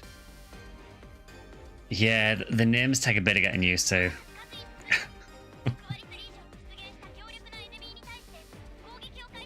What am I even using on this character anyway? I'm using Volgan machine guns. Okay. They technically can upgrade to one called Einden, but I don't want to because I need all my grinders for the forthcoming stuff. So I guess you're just not getting upgraded.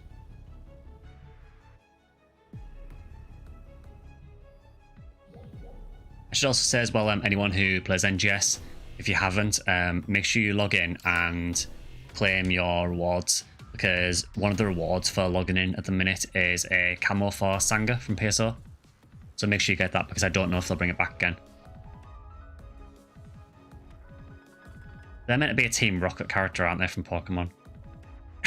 That's kind of cool. Like a rocket grunt or something.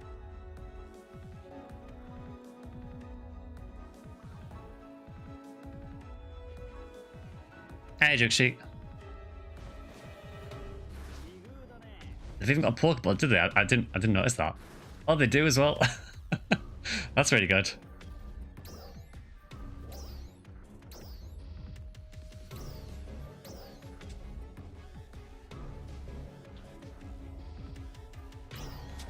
There you go, you can have a kudos.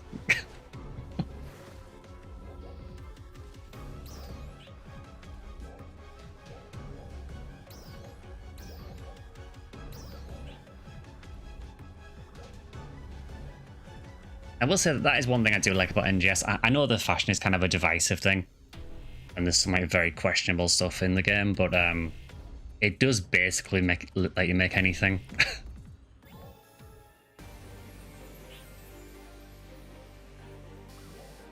You know, so if you want to make a character that looks like, you know, a cosplay of something, you probably can. I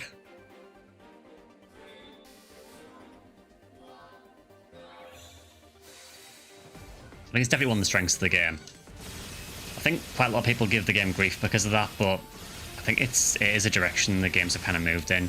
I would say PSO2 probably started that.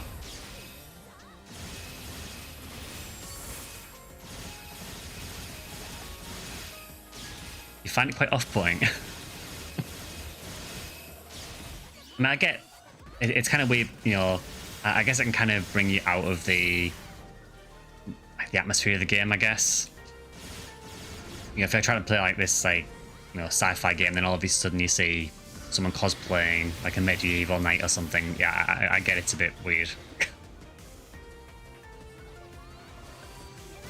Should like Lyra, the female player character from Soul Silver and Heart Gold, wearing a grunt costume. Okay. I never played Soul Silver or Heart Gold. I played like the original Gold and Silver. Again, probably showing the age of it.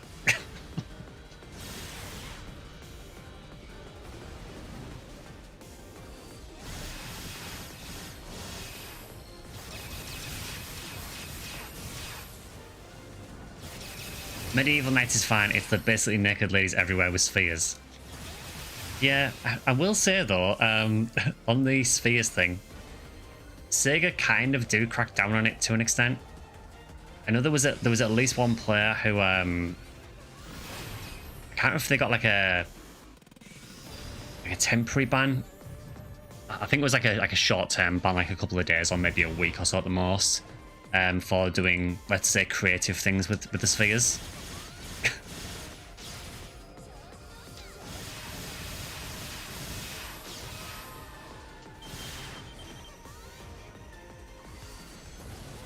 No, it wasn't Ireland. No, it was I don't know if you know them. The character called, I think called Jet Kick.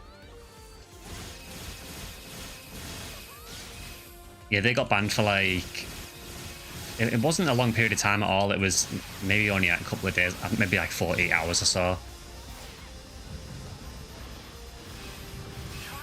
Just keep dodging.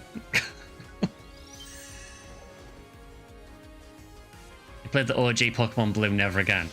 I still have my old Pokemon Red. Still works as well. Which I really don't understand. So my original Pokemon Red game still works absolutely fine, but my Pokemon Gold and Pokemon Silver, the battery has gone on both of them, so I can't save. I don't understand how Red still works when it's an older game.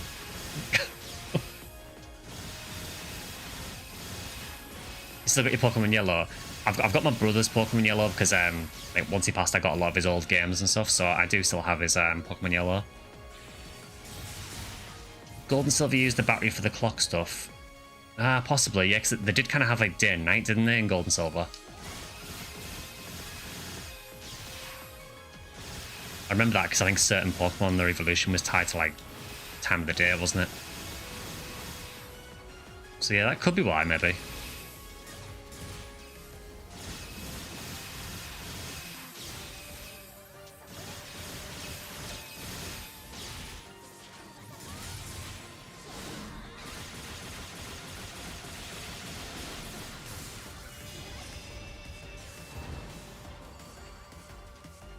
Still got Yellow and Soul Silver, nice.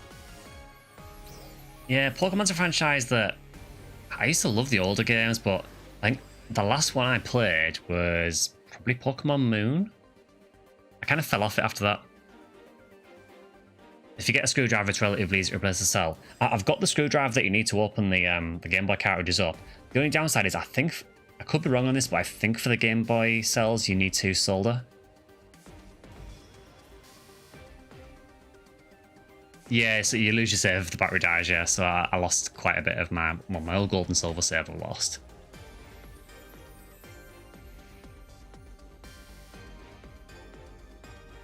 Yeah, because I got a few of the screwdrivers recently. I think it's got me here, actually. Yeah, it's like these ones. They've got like a really weird... it's like a really weird fitting on the ends of them. They're specific for Nintendo, because I got one so I could open my GameCube up as well. Because obviously I've got a flippy drive on my GameCube now. Still a good way to learn soldering. I wouldn't trust myself. I have soldered before, but I don't think I trust myself enough to do it.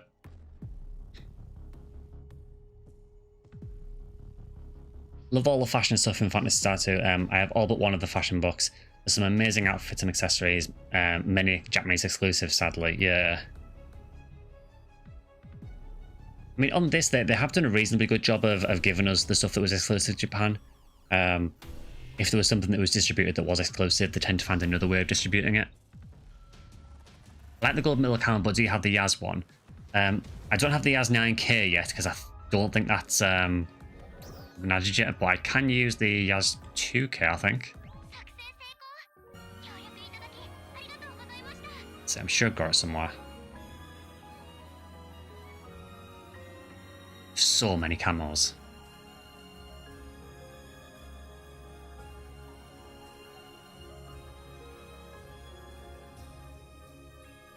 Oh, got Yasha.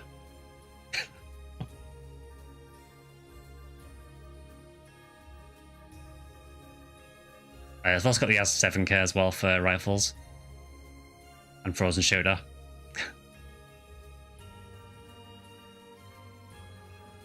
Although it does disappoint me that Frozen Shooter doesn't shoot ice beams.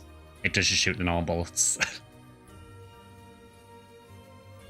think you have the Yaz 9K camo already. I can't remember if it was a new camo or if it's a refresh. Because I know they're re-adding the 7K and the... There was like a Yasmin called Rocket Launcher from... I think it's in PSP2. And they're adding that back again as well. But yeah, we can switch up to... the Yaz. There we go. I kind of like the Yaz 2K because it's a nice little small compact gun. But let's do another one. The only issue, Drac, is the sort of the chime noise that you get with Gunner when you build chain. There's no way of getting rid of that.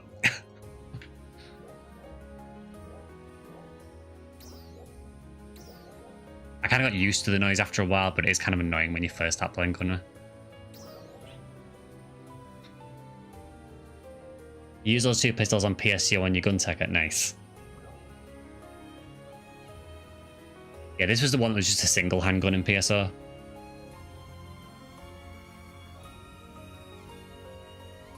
I think this has the bullet noises in NGS.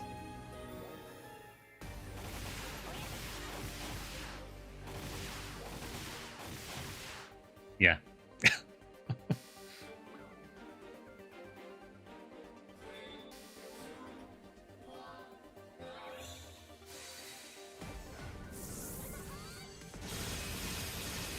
It's kind of hard to hear though because of the chain noise.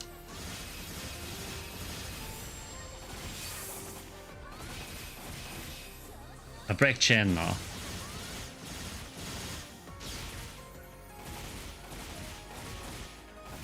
Might be able to hear it now. It's definitely not as noticeable, but the noise is definitely there.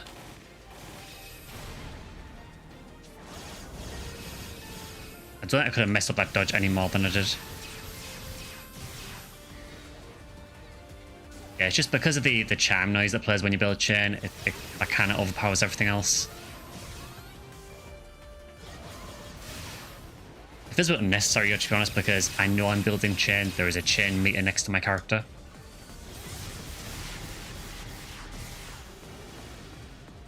Let us moot the chain effects, I wish.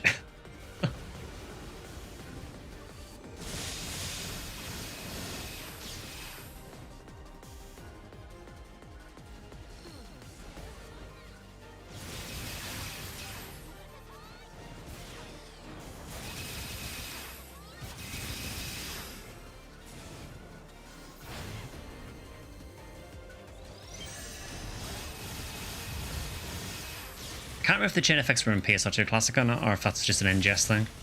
I didn't really play Gunner a whole lot in PSO2 Classic.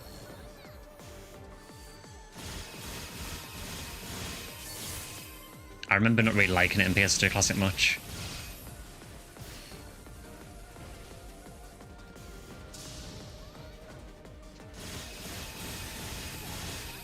I mean, the chain system was in Classic.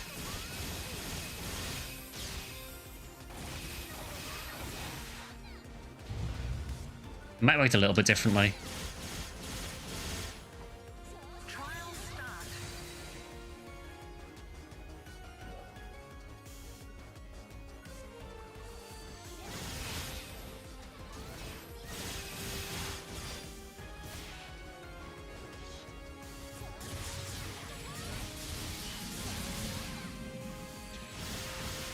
I think you've only done Ranger in Classic. Yeah, I remember there being a skill in PS2 Classic for Gunner called, I think, was it Chain Trigger, I think it was called? Or it was actual active skill. Again, I didn't play a whole lot of Gunner in Classic though, to be fair.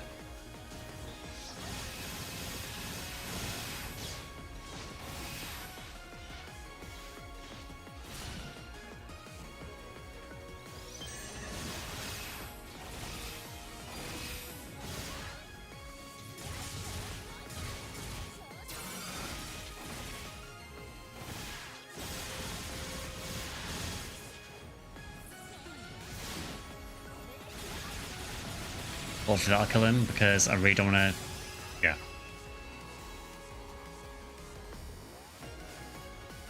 I'm still not really sure on the timing of that nuke, so... I'm getting plenty of materials from doing this, but yeah, no actual good weapon drops or anything yet.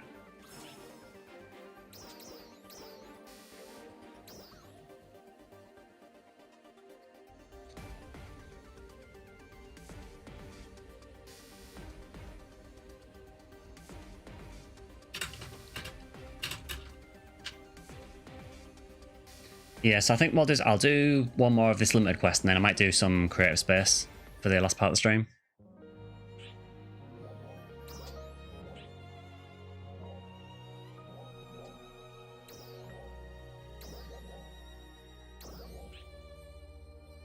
The idea of playing this or Classic and having to re-realize how I did my storage terrifies me.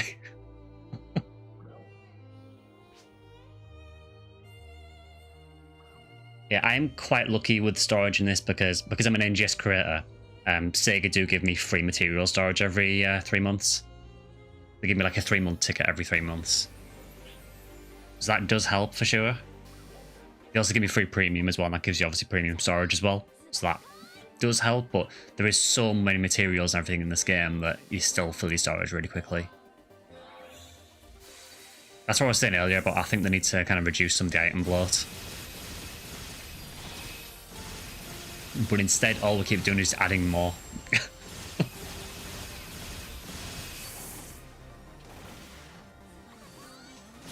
think what they're trying to do is they keep introducing these new capsules that use other capsules to get them. So I think their intention is, well, you're going to use the lower capsules to make the high affixes. Which is great in theory, but that means you still need to farm the low capsules, so you still need storage space for the low capsules while you're farming them. Good luck on the farm. I'm going for some Battlefield 6, no worries. Have a good time, Battlefield.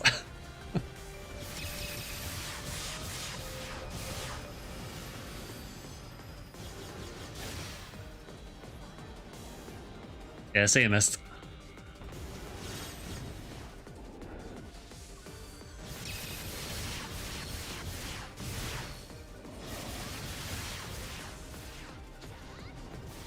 I swear, every time I try to break this chain, something interrupts me.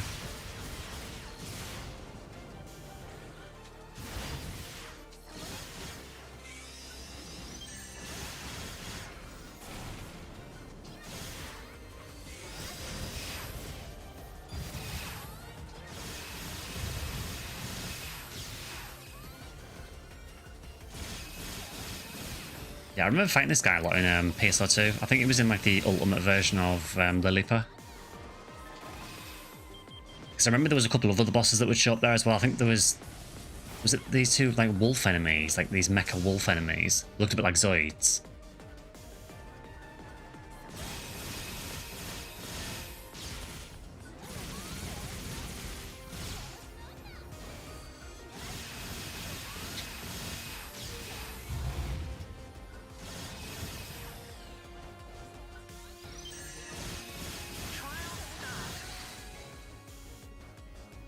Alright, Masquerader. Let's do this one more time. You remember Tram Miser? Tram Miser is an NGS now as well, although they're renamed to Grand Miser. It's basically the same fight.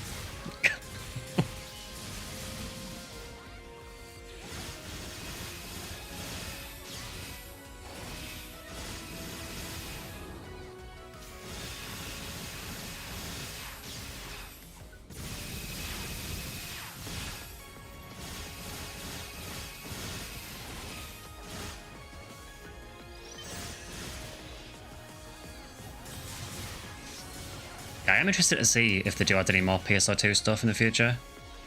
They seem quite keen on adding some of the PSO2 bosses, so maybe they'll keep doing it. Again, I imagine it is probably pretty easy content for them to add.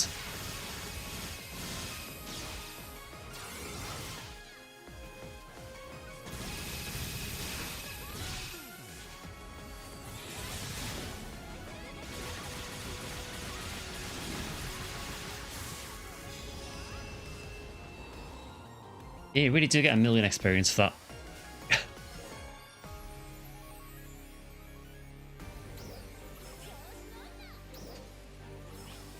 Well, nothing of much interest. He's got a decent farm of weapon badges though. I need to actually check the shop actually and see what you can actually trade those for.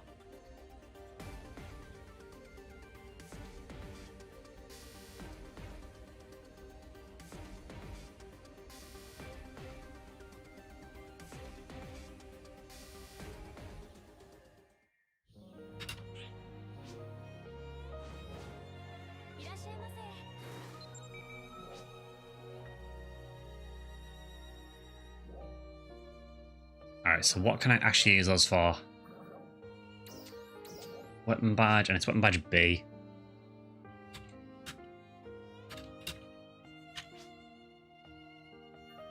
Okay, so I exchanged them for some capsules. Okay, fair enough. That is quite useful because these capsules are actually really awkward to get. And these are also materials to make some other capsules, so I guess it makes it a little bit easier to get these. I mean, it is 50 badges to get one capsule. So I could get 3 capsules out of all those badges. Nice. It's a shame since how they've managed to gain repeat and ongoing revenue from PSO2 and NGS means we're likely never going to see a proper return to form moment in terms of potential PSO3 or anything. I would imagine now that most mainline Fantasy Star games are probably going to be in a similar vein to this. I mean, obviously, I don't know how much money it makes in the West, but on the Japanese side at least, I would imagine that the scratches and everything and the premium probably makes Sega a decent amount. So I would imagine that they'd probably stick to that kind of formula going forward, which it is a shame. I'd love to see some classic JRPGs or something more akin to PSO1, but I think it is unlikely. Exactly, yeah, it's going to be where the money is. I mean, I can't fault Sega for doing that. I mean, obviously, you know, they want to make money from the games, of course they do. Right, let's go to creative space for a bit.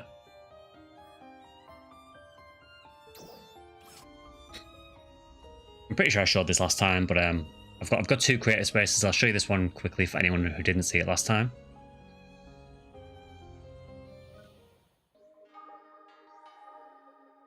Yeah, so this one is the Biomalay dungeon from Phantasy Star 1, which I showed last time. I basically made an exact recreation of the dungeon layout. This is open to the public as well, so if you are on NGS, feel free to drop by and try and solve it if you can.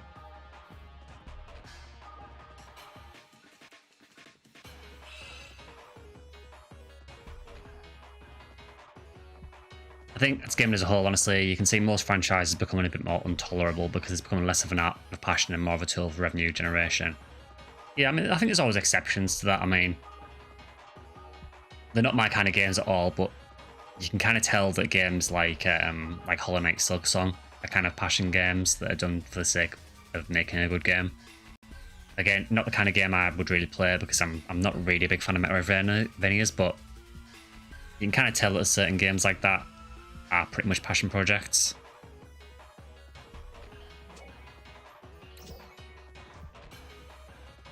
So the other one, what I've been working on recently, I did show this on the Discord for anyone who didn't see. I do just need to very quickly change that a minute.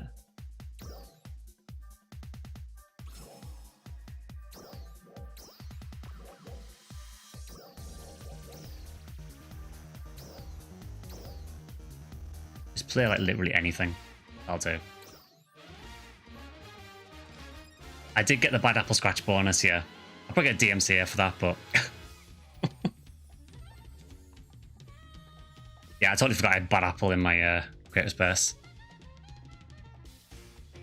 Yeah, that Toho Scratch, I basically pulled on it to get the Scratch bonus because I wanted Bad Apple. And then sold literally everything I got from the Scratch for loads of money and go. Right, let's put on... Let's have some Central Control Area music.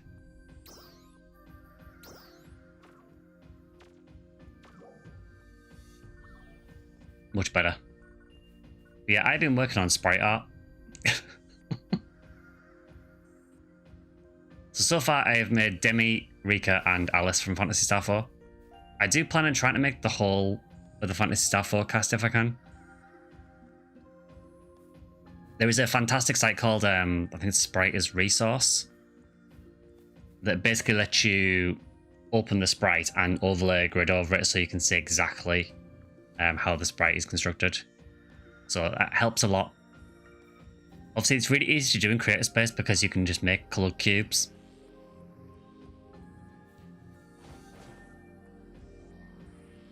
These are also available in designs. Demi I have as a design, so if you want to get that design you can. Rika is actually in 2 parts because she's... Hilariously, Demi is short enough for one sprite. For like one design. She fits into one design. But Rika and Alice are too tall, so they need 2 designs each. So it's like bottom half, top half. Which is hilarious because, of course, Demi is short enough for one design. But yeah, the plan is to try and make the rest of the cast in this creator space. Can you mix and match halves? I mean, yeah, I guess you could have the bottom half of Alice and the top half of Rika if you really wanted. Yeah, she is very small.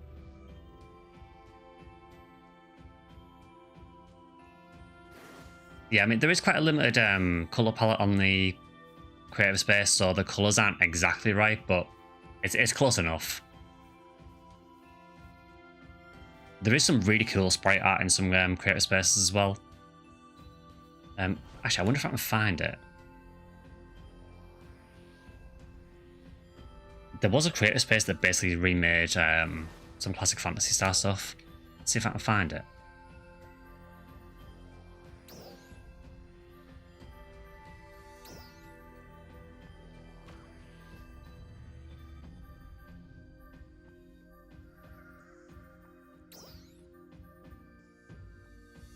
Did you see the creator space that remixed Pioneer 2?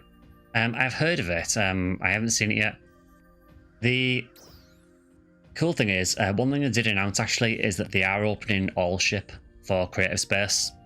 So you'll be able to visit a creative space from any ship, where at the moment you're restricted to only visiting ones on your ship.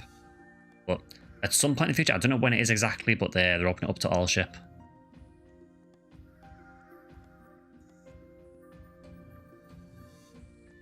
Right, can I, like... search by name? Hopefully it doesn't have to be exactly.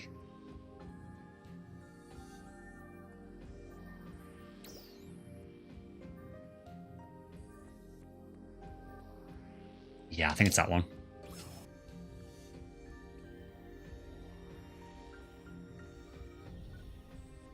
Yeah, this is like one of the coolest creator spaces I've seen.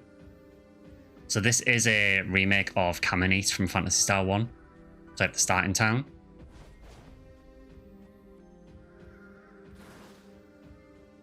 It's even got the little checkpoints and everything. Then you've got sprite art of the Phantasy Star 1 characters.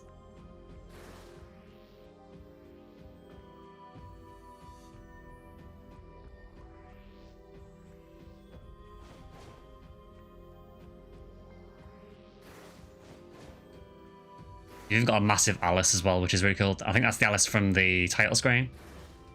I mean, that must have took forever to do. Like, I know how long it took me to do the Phantasy Star 4 ones, and that is a lot more complicated. Don't go into the trees that you might get a random encounter. Can you actually go in these shots? I mean, I don't remember Knuckles manning the shop, but I'm here for it.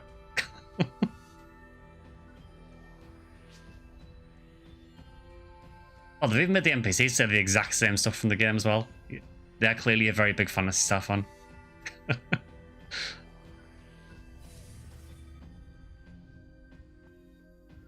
It's Phantasy Star and Knuckles. I'm guessing this is the fast food place. Yep.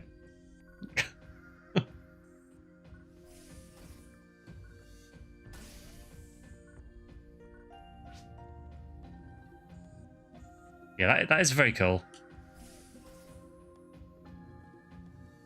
The first food shop, yeah, exactly.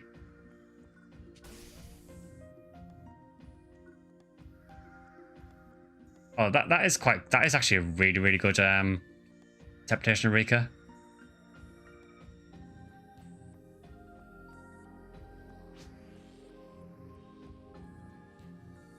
I don't know why Rika is in Kamenet, but I'm here for it. I also appreciate how there's a Mega Drive on the table as well. Wait. I never realised you could get a decoration from Mega CD in a 32X. We've got Tower of Power.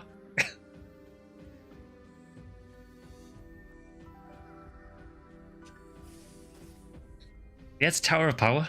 I didn't realise there was a decoration for that.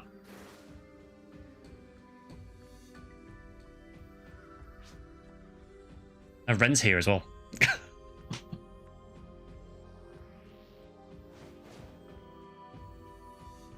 Yeah, this is really cool. I think this is probably one of the best creator spaces I've seen. Again, full disclosure, this is not mine.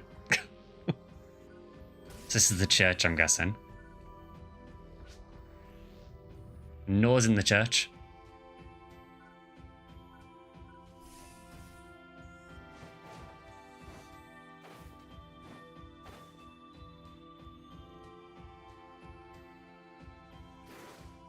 Is this meant to be Alice's house?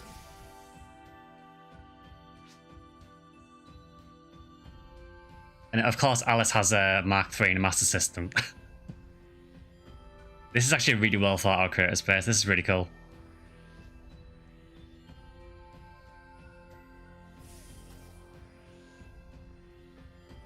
But yeah, I think this is meant to be like a perfect recreation of Kamenet.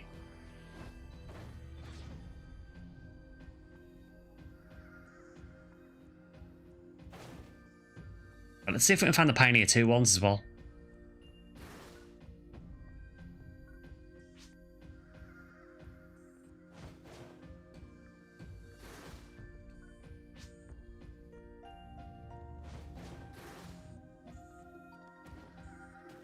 GP trees inside the basement northeast from it. Wait, they mapped the basement as well?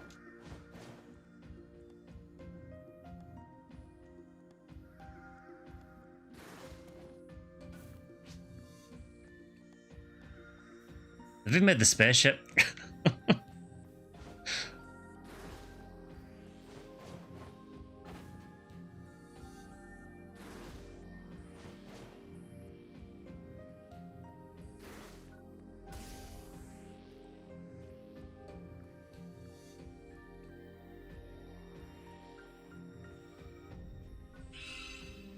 Okay, yeah, that is really cool.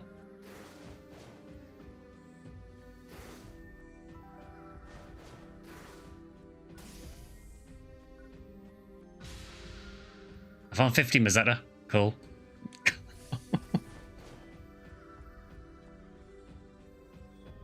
I wonder if that's the actual map of the part underneath Caminate. I'm guessing it probably is.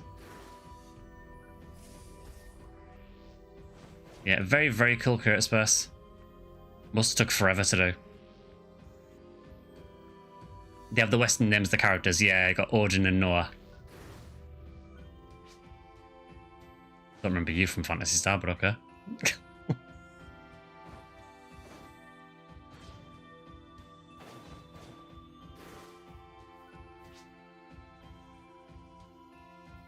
Oh, and that's the Land Rover, of course it is, yeah.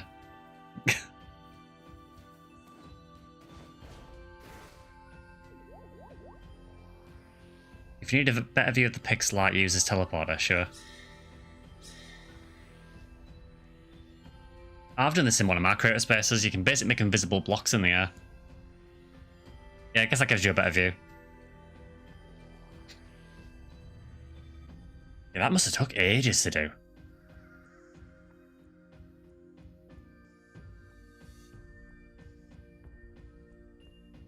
Yeah, very, very cool. Let's see if we can find the Pioneer 2 one as well.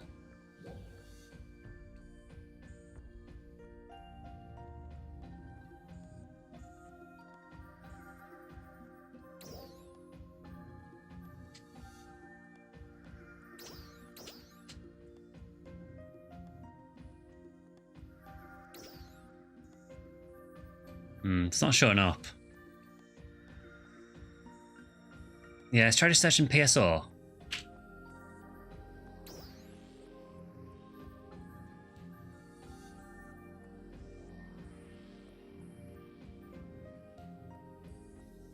Trying what else I could search for. Just try Pioneer without the 2. No? It could be it's on another ship. Or it could be a private creator space, because you can kind of lock them.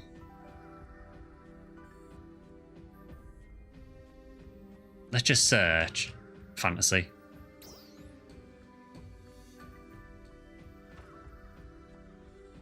I wonder if the name has to be exact or something. Try tag search PSO.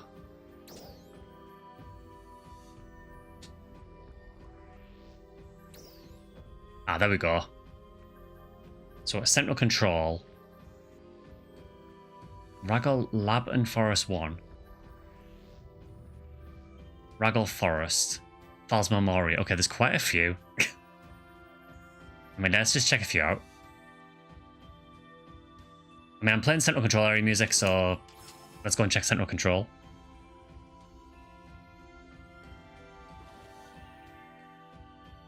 Okay, yeah, I see that.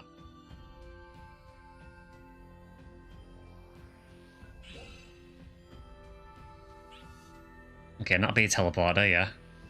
Which they've hidden a teleporter inside, okay. So that would normally take you back to the...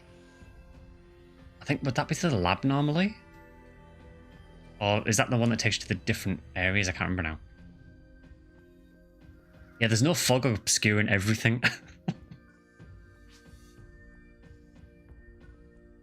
Let's access the terminal. That gets rid of the door. Okay, cool. I mean, yeah, I mean, this does resemble CCA. I'm guessing that's the little terminal to speak to Ellie. Oh, that's a data pod from Flower. Okay, fair enough. I mean, yeah, I guess you access it the same way.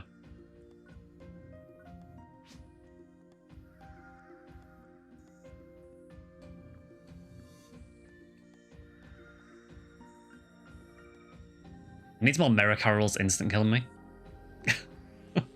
Why is it so colourful? That I don't know. I mean, there is a limited colour palette for when you're making stuff, but I know obviously CCA, like the flooring is normally a lot darker. I think the layout of it is pretty much bang on. I mean, I don't know if this is meant to be finished or anything, so... But I mean, it's pretty accurate, honestly. Does this do anything when I set the alarm off? Oh, it does. That's cool.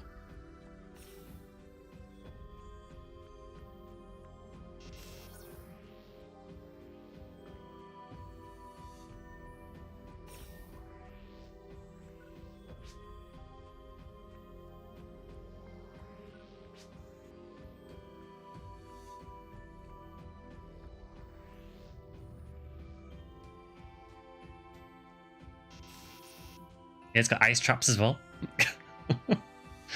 Yeah, it does feel pretty authentic, honestly. You've even got the little part next to CCA, like with all the little islands. I think considering what you're working with in the creator space, I think this is pretty good. Except the colour palette is a bit off, but I mean, it does look like CCA. And then this is the part of Elizabeth Galgriffin. I think the only thing I would say is that this part here needs to be a bit longer and a bit narrower. Okay, that actually teleport. If that actually takes me to like a Galgriffin map, I'll be so happy. They actually modeled tower as well. I never even noticed.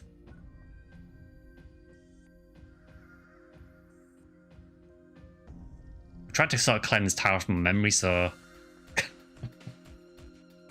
and you got the other one that side as well.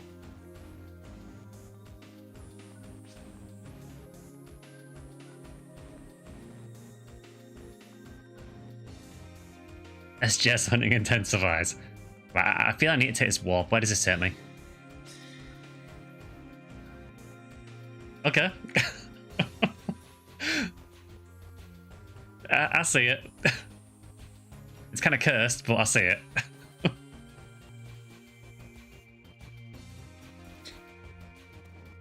That is a pretty incredible Galgriffin. I mean, I imagine Galgriffin is not the easiest thing to make in creator space, so I respect it. You can tell what it's meant to be.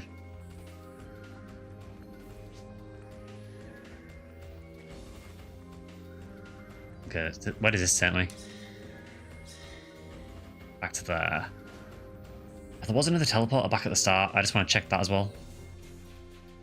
This is honestly really impressive. You want an emote of that guy, what of that specific Galgriffin?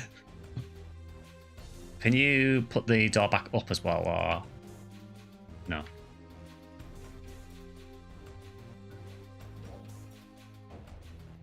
Okay, so this is one that lets you change creator spaces. Okay. Yeah, let's go to Lab and Forest 1 then.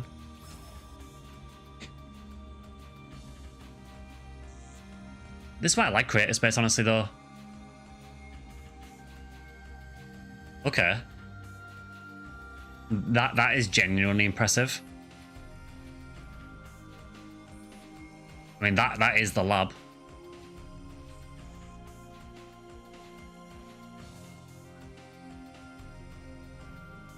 Maybe not with the rappies, but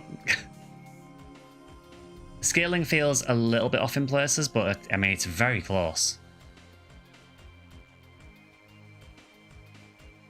I don't know what this is, and I'm pretty sure there wasn't a sofa there, but I guess after the events of episode 1 and 2, things got a bit chill.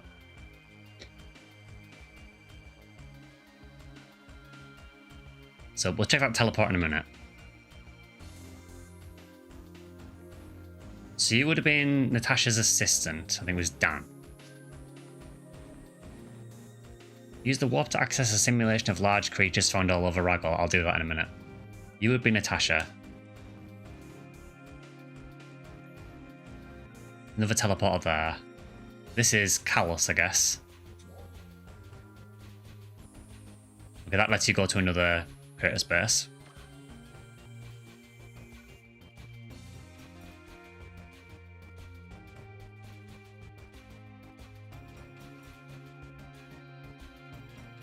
Oh, there's a little red ring and a red saber.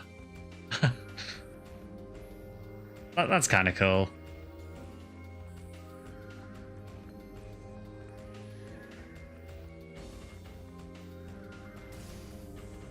Okay, so this would have been the VR this way, I think.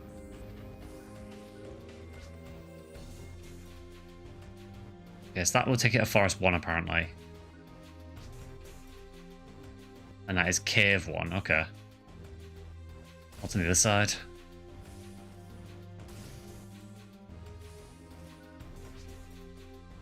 Mine 1, and I'm assuming Ruins 1. Yeah. Do you really have a map for every single area in PSO Episode 1? Before we go there though, is that that's the way out, okay. So before we check those areas, we'll check these warps first. Okay. Fair. Yeah, it's kind of weird it links to Episode 1 areas, but I mean, I see what they're going with.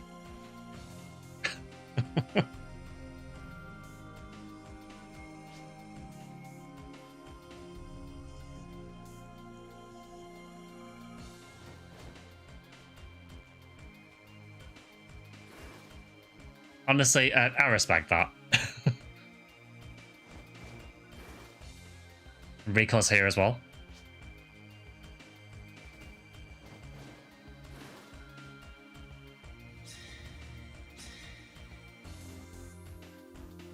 Okay. I see what we're doing here. I'm guessing the other areas probably lead to these bosses, and this is just a way of seeing the bosses quickly, but...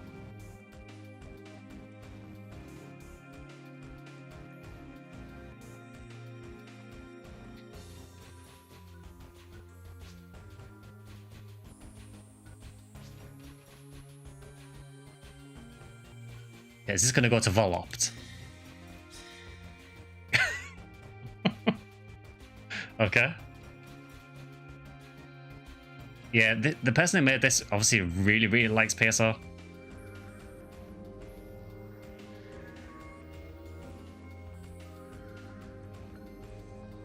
You have no escape starts playing.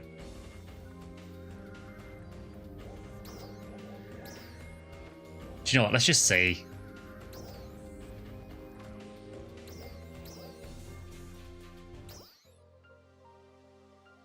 Okay, she's got the forest music. I'm guessing because it's all one creative space, so they have to just play one music track. So, fair enough.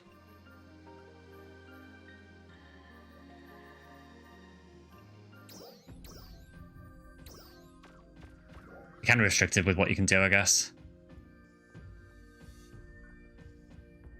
Yeah, I mean, you can tell it's Volopt.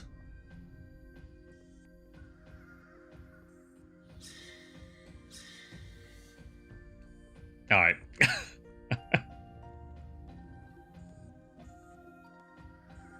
I mean, they look very like primitive, obviously, but I mean, you can tell what it's meant to be. Yeah, I imagine the floor probably took a lot of work, honestly, to do.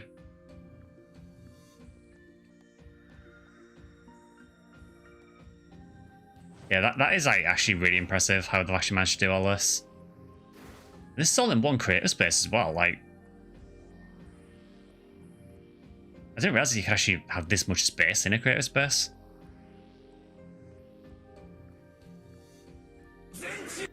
It's Dartford's Luther NGS team.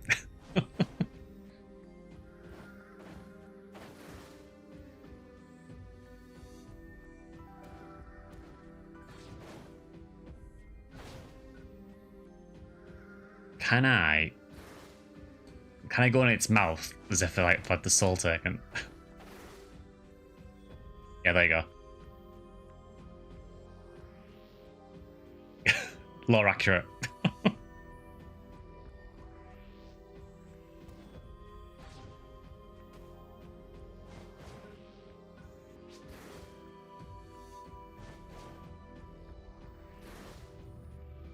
Huh. Even left a little red ring on the floor as well. We finally got the red ring drop.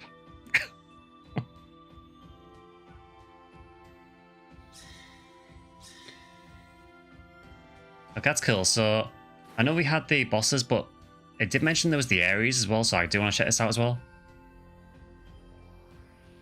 Not lore accurate, it's supposed to be Heart of Mazetta.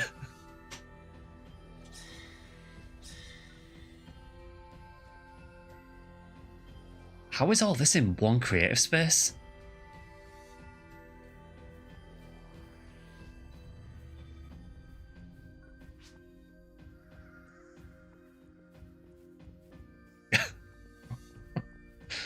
I mean...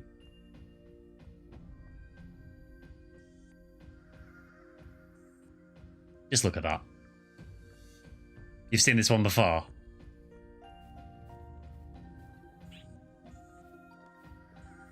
Little Mazetta crystal on the ground. Got the boxes. Can't break the boxes. I know there is some boxes you can actually break. Wait, take?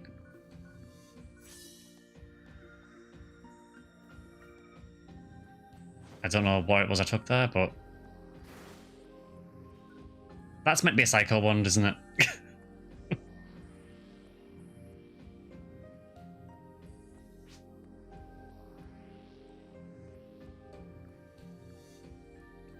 Who would have thought it'd drop in normal forest? It's an item box. This is kind of wild. Is there any other items we can find? I'm kind of curious now. Yeah, you've been looking in the wrong place. Drac, you need to look in normal forest, apparently.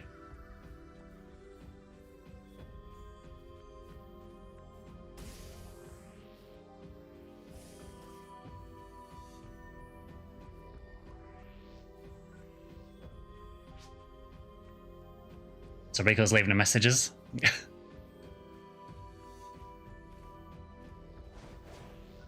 It is actually the same layout as well. Yeah, because then this goes down here. There's some boxes here, which you can use the switch to get to. Then you come up here to a bigger room.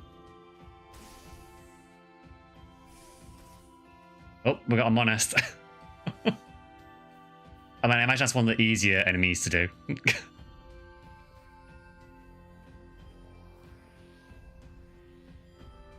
I mean, again, considering what you've got to work with in creative space, I think it's pretty impressive to be able to make anything that even resembles the PSO enemies. Because in creative space, you do also have a limit on how many things you can put in the space as well, so you have to kind of think about how much you can fit into the space.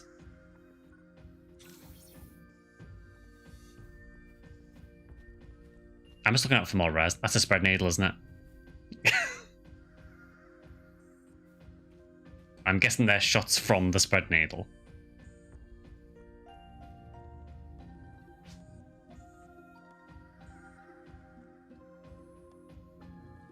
Yep, that is a spread needle.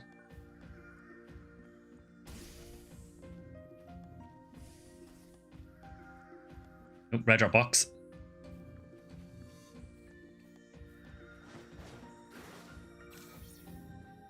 This is mad that all of this is in one creator space.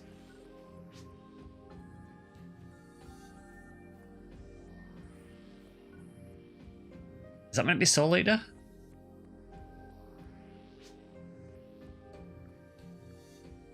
It is.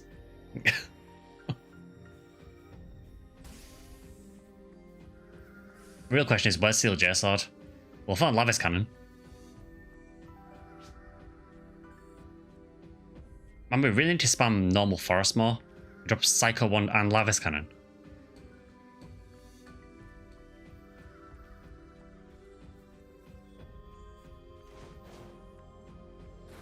And that is Heaven Punisher, isn't it? That actually does look like Heaven Punisher.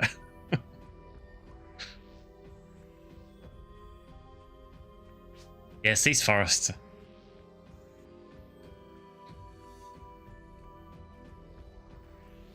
I mean, yeah, I guess Heaven Punisher kind of had to be here, didn't it?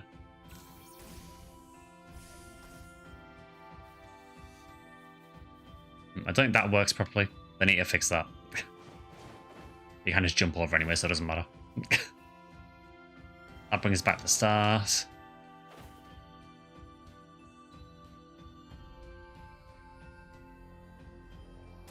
Where's my Sealed J Sword?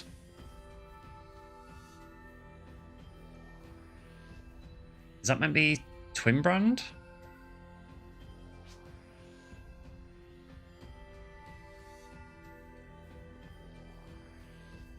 And the pillars here as well. Okay, it does lose a point for not being able to touch the pillar.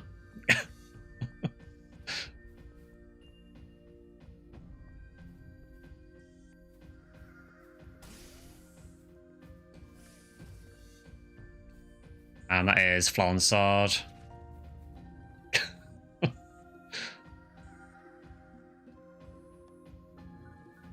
Okay, I guess Sealed J-Sword doesn't drop in Forest.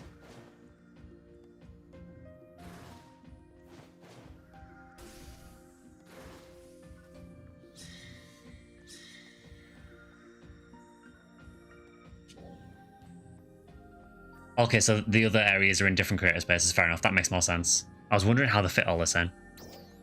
Well, I guess we'll check Cave.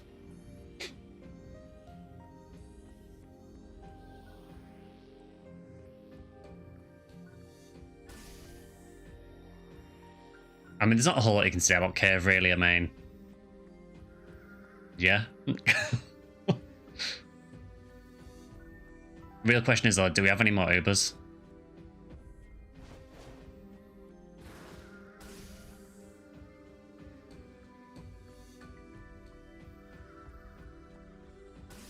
There probably won't be the waterfall room because it's just Cave 1, I think. Is there not Ubers in this place?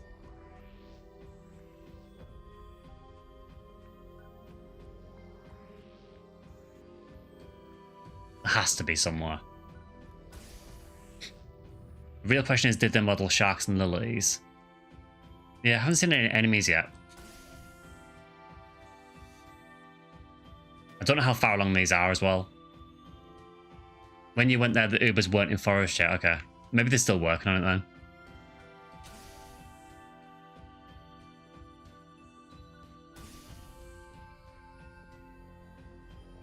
Okay, yes, that's the big room.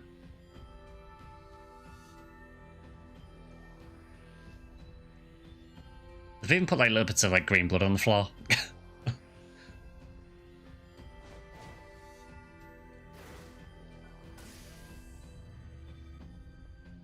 I got the crusher traps as well. Does it actually work? No. I don't think there is anything in the creator space that can mimic that.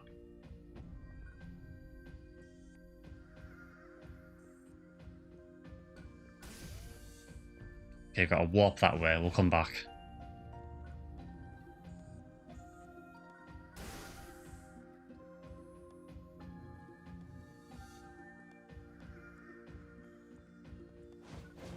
I mean, I definitely see the PSO map in this, and sort of tell what rooms I'm in.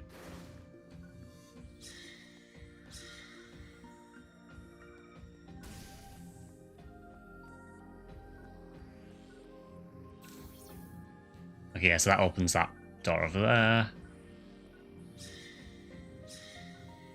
At this point, I may as well just be playing PSO.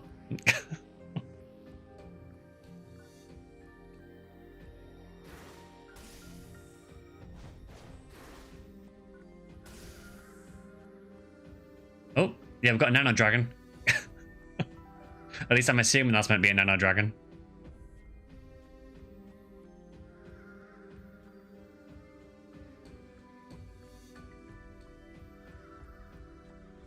And we do have lilies as well.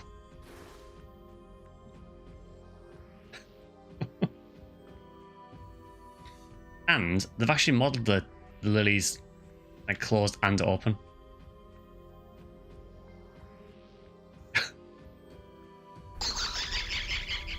There we go. I was waiting for that.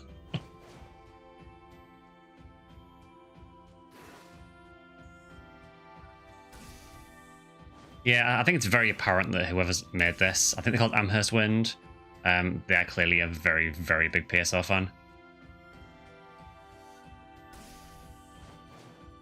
Because this is not an easy thing to do. You know, making all of this takes forever.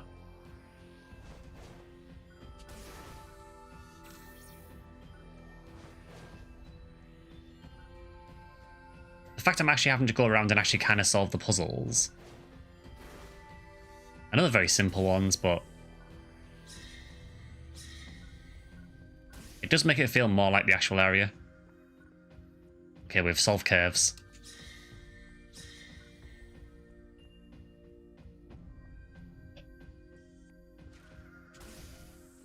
No way, they actually done Cave 2 as well.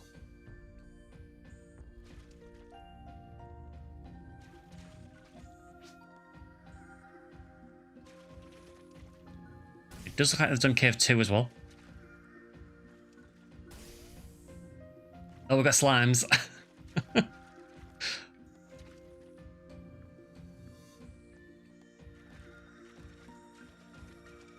They've got the puddle slimes as well.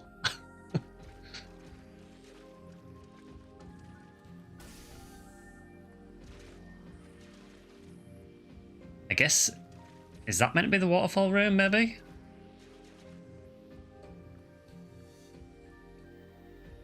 mean, it has to be, doesn't it?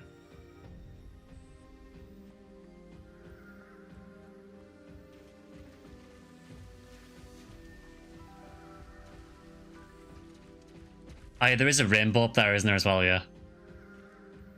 Surely we are all big PSO fans here. I mean, I would imagine so, yeah. But you have to bear in mind, 8-bit, though, that a lot of people who play NGS have maybe never played PSO. So yeah, I guess that isn't like the rainbow. I'm going to assume this is like the only rainbow build item you can use. Yeah, I'm guessing that's your waterfall room. Got some more lilies.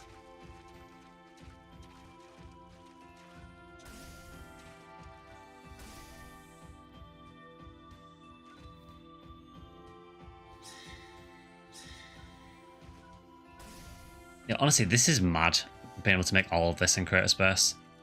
There's your next pillar.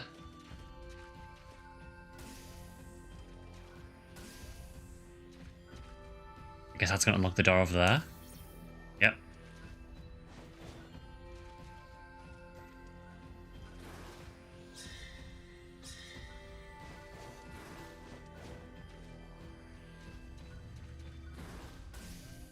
I didn't expect the creator space part of the stream to just be going through this one person's creator spaces, but I'm happy doing it.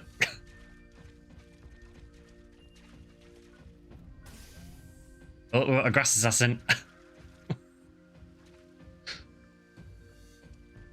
Yeah, they also mod things like the jellyfish and things like that as well. Yeah, grass assassin.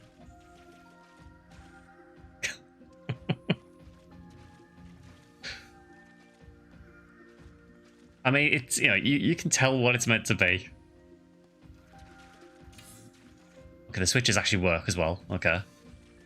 Is that going to unlock that door? Yep. Kill him and get a V101. I tried.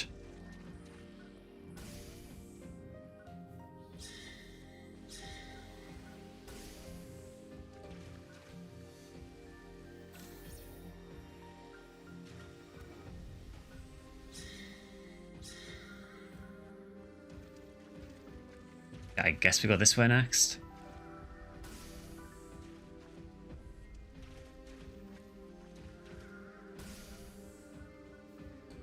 So does this got mines? Okay, that one goes back to forest. I'm guessing I haven't updated it for mines.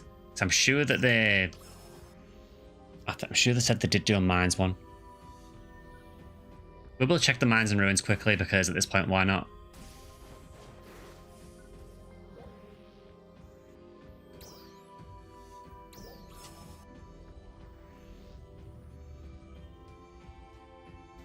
But yeah, if you are an NGS, please go and check these creator spaces out because people put a lot of time into these.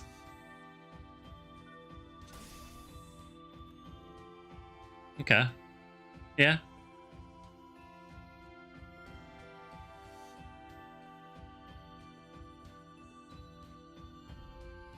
I sort of see it. There's a Lego Duplo assassin.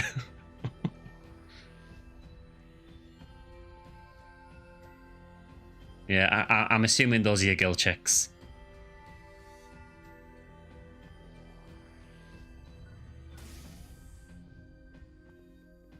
Oh, there's even traps. Did they actually do anything? No. Yeah, there's actually traps here. So apparently my character is a cast.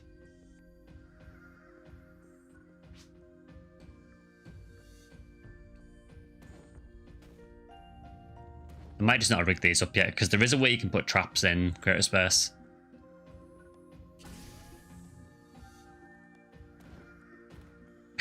More traps in the corridor.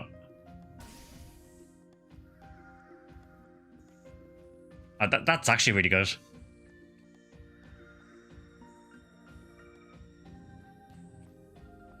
Yeah, that is kind of Danes and Canon.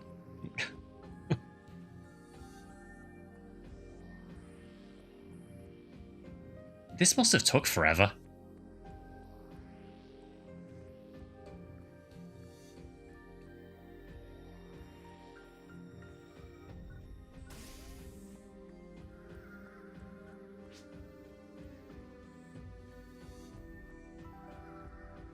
Yeah, this must have been like a long-term project to do, because this is not a quick thing to do at all.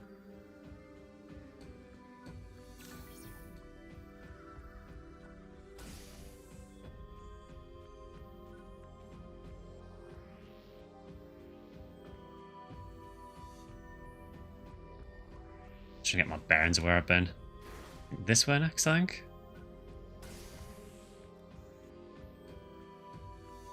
It's funny because like as I'm going around this, I can see the rooms that it's like imitating. So I do recognize this room from mines.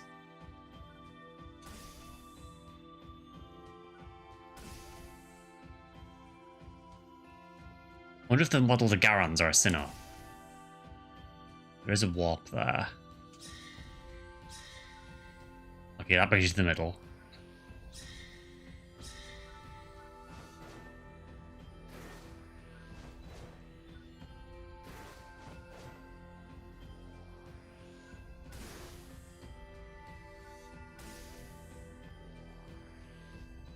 Yep. It's funny, I came in here and just thought, oh, there's nothing here. And then I thought, wait a minute, Sinnohs are on the roof. Yep, there it is.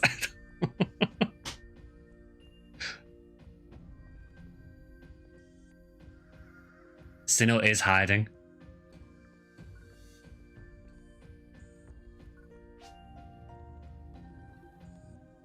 I also can see its shadow as well.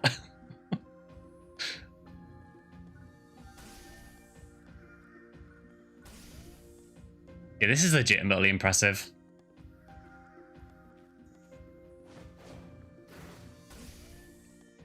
So all we need now is a Garons, but I mean, it is mine 1, so technically you wouldn't get one, but maybe they've made one anywhere. I mean, there is a pillar here, so...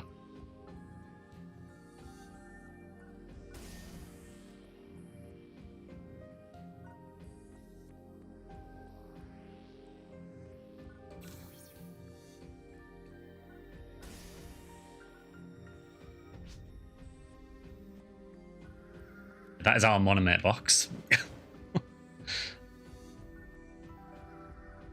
Right, where haven't we been?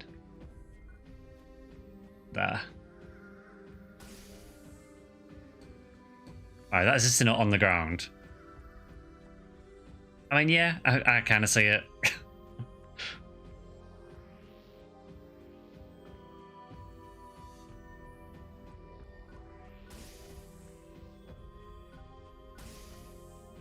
Oh, there we go. There's our boy. That actually looks alright. That looks pretty good, actually.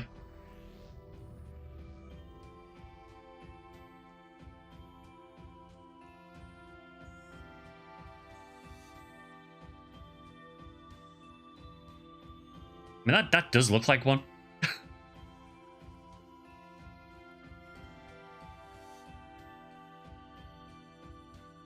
Yeah, I genuinely don't know how you would make that.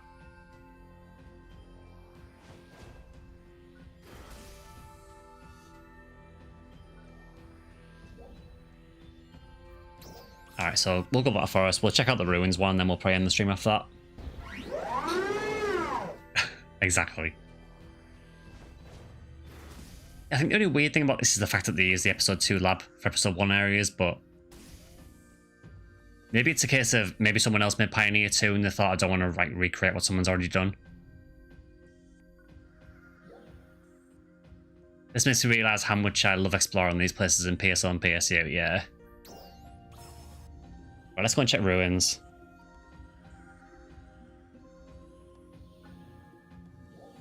And let's make it a bit more authentic, actually. Where is it? I'm sure I've got it.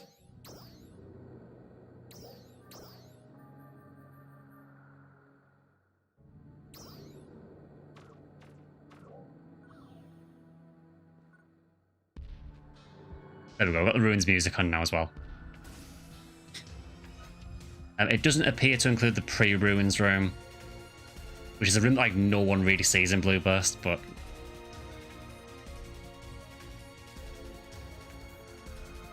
I mean, yeah, I mean, this does look like Ruins.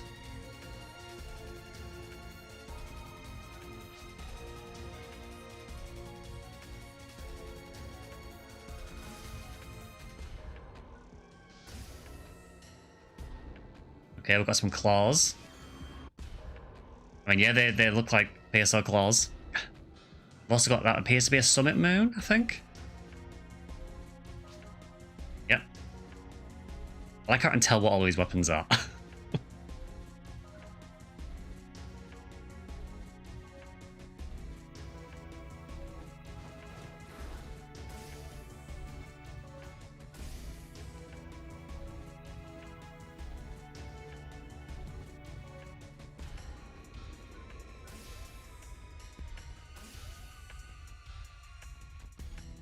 I don't remember seeing someone dancing in Ruins, but that be a Belra. The funny thing is, because of how Belra's looking PSO, that does legitimately look like a Belra.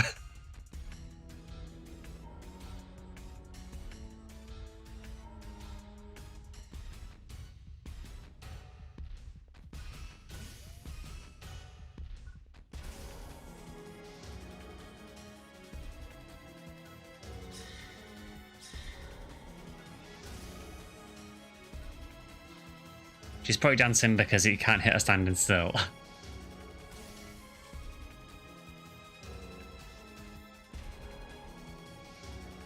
We did it, boys. We found it. No prize for guessing what that is.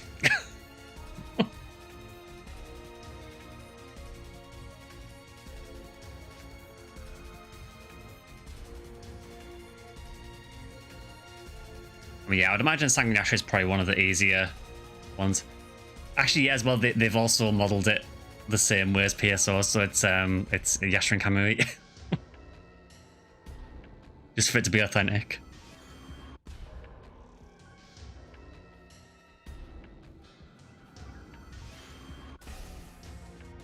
I really hope they made a Del Saber. Please tell me they made a Del Saber.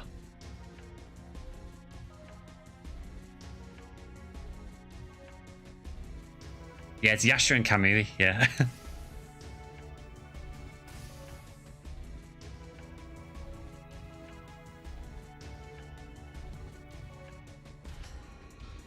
Okay, I didn't get that one. I wasn't sure what that was at first, but yeah, that is Twin Psycho Gun. I think that's one of the less good ones they've done. I mean, it still kind of looks like it. That's the first one where I haven't immediately understood what it was.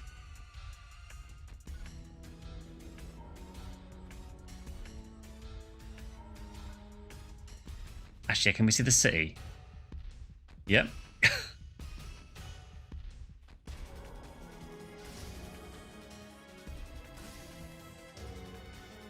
Got the little traps as well. And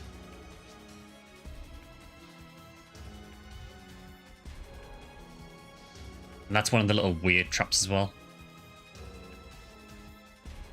Like one of the poison spewing ones, I guess. Yeah, they even made the ship outside as well.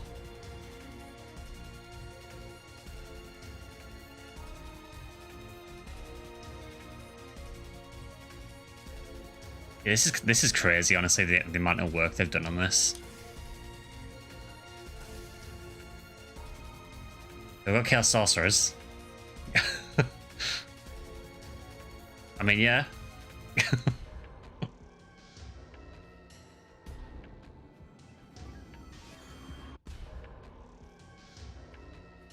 Please tell me the Del Saber. We've got the Waterfall Rib as well.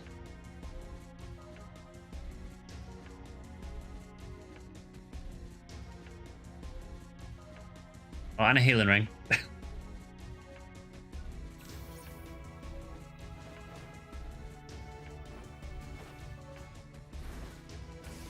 Come on, all I ask is that you make a Del Saber. I just want to see a really cursed Del Saber.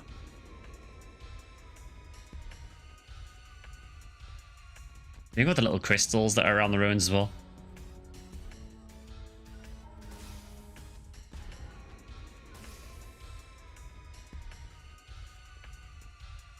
Is that Wakavakiko's shop?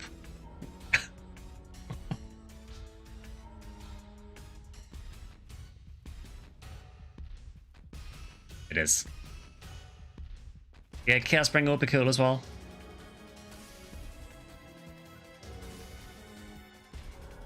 Okay, nothing there. Unless it goes to ruins too. So I make sure there's nowhere I missed.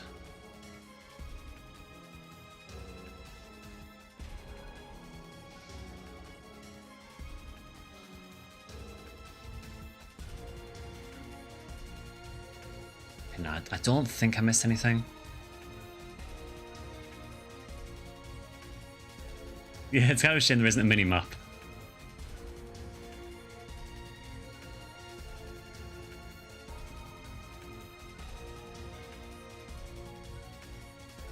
Okay, where does this go? Oh, that goes to the end, okay. So, I don't think there's a Del Saber. Let's just quickly look back just in case I did miss a room.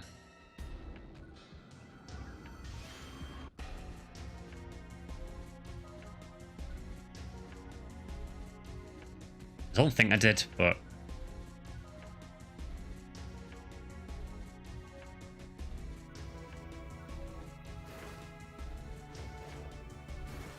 It says the cursed Belra. Oh, we did miss her in this way.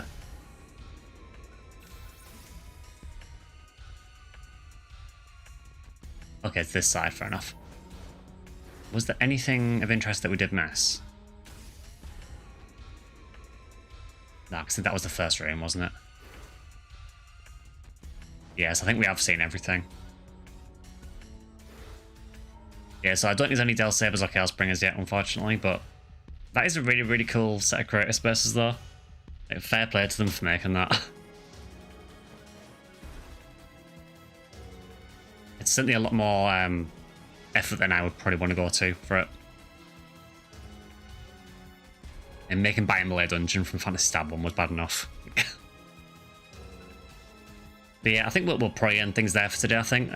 Probably a decent place to end it. Yeah, they did a really good job on these. If they do see this, please make more.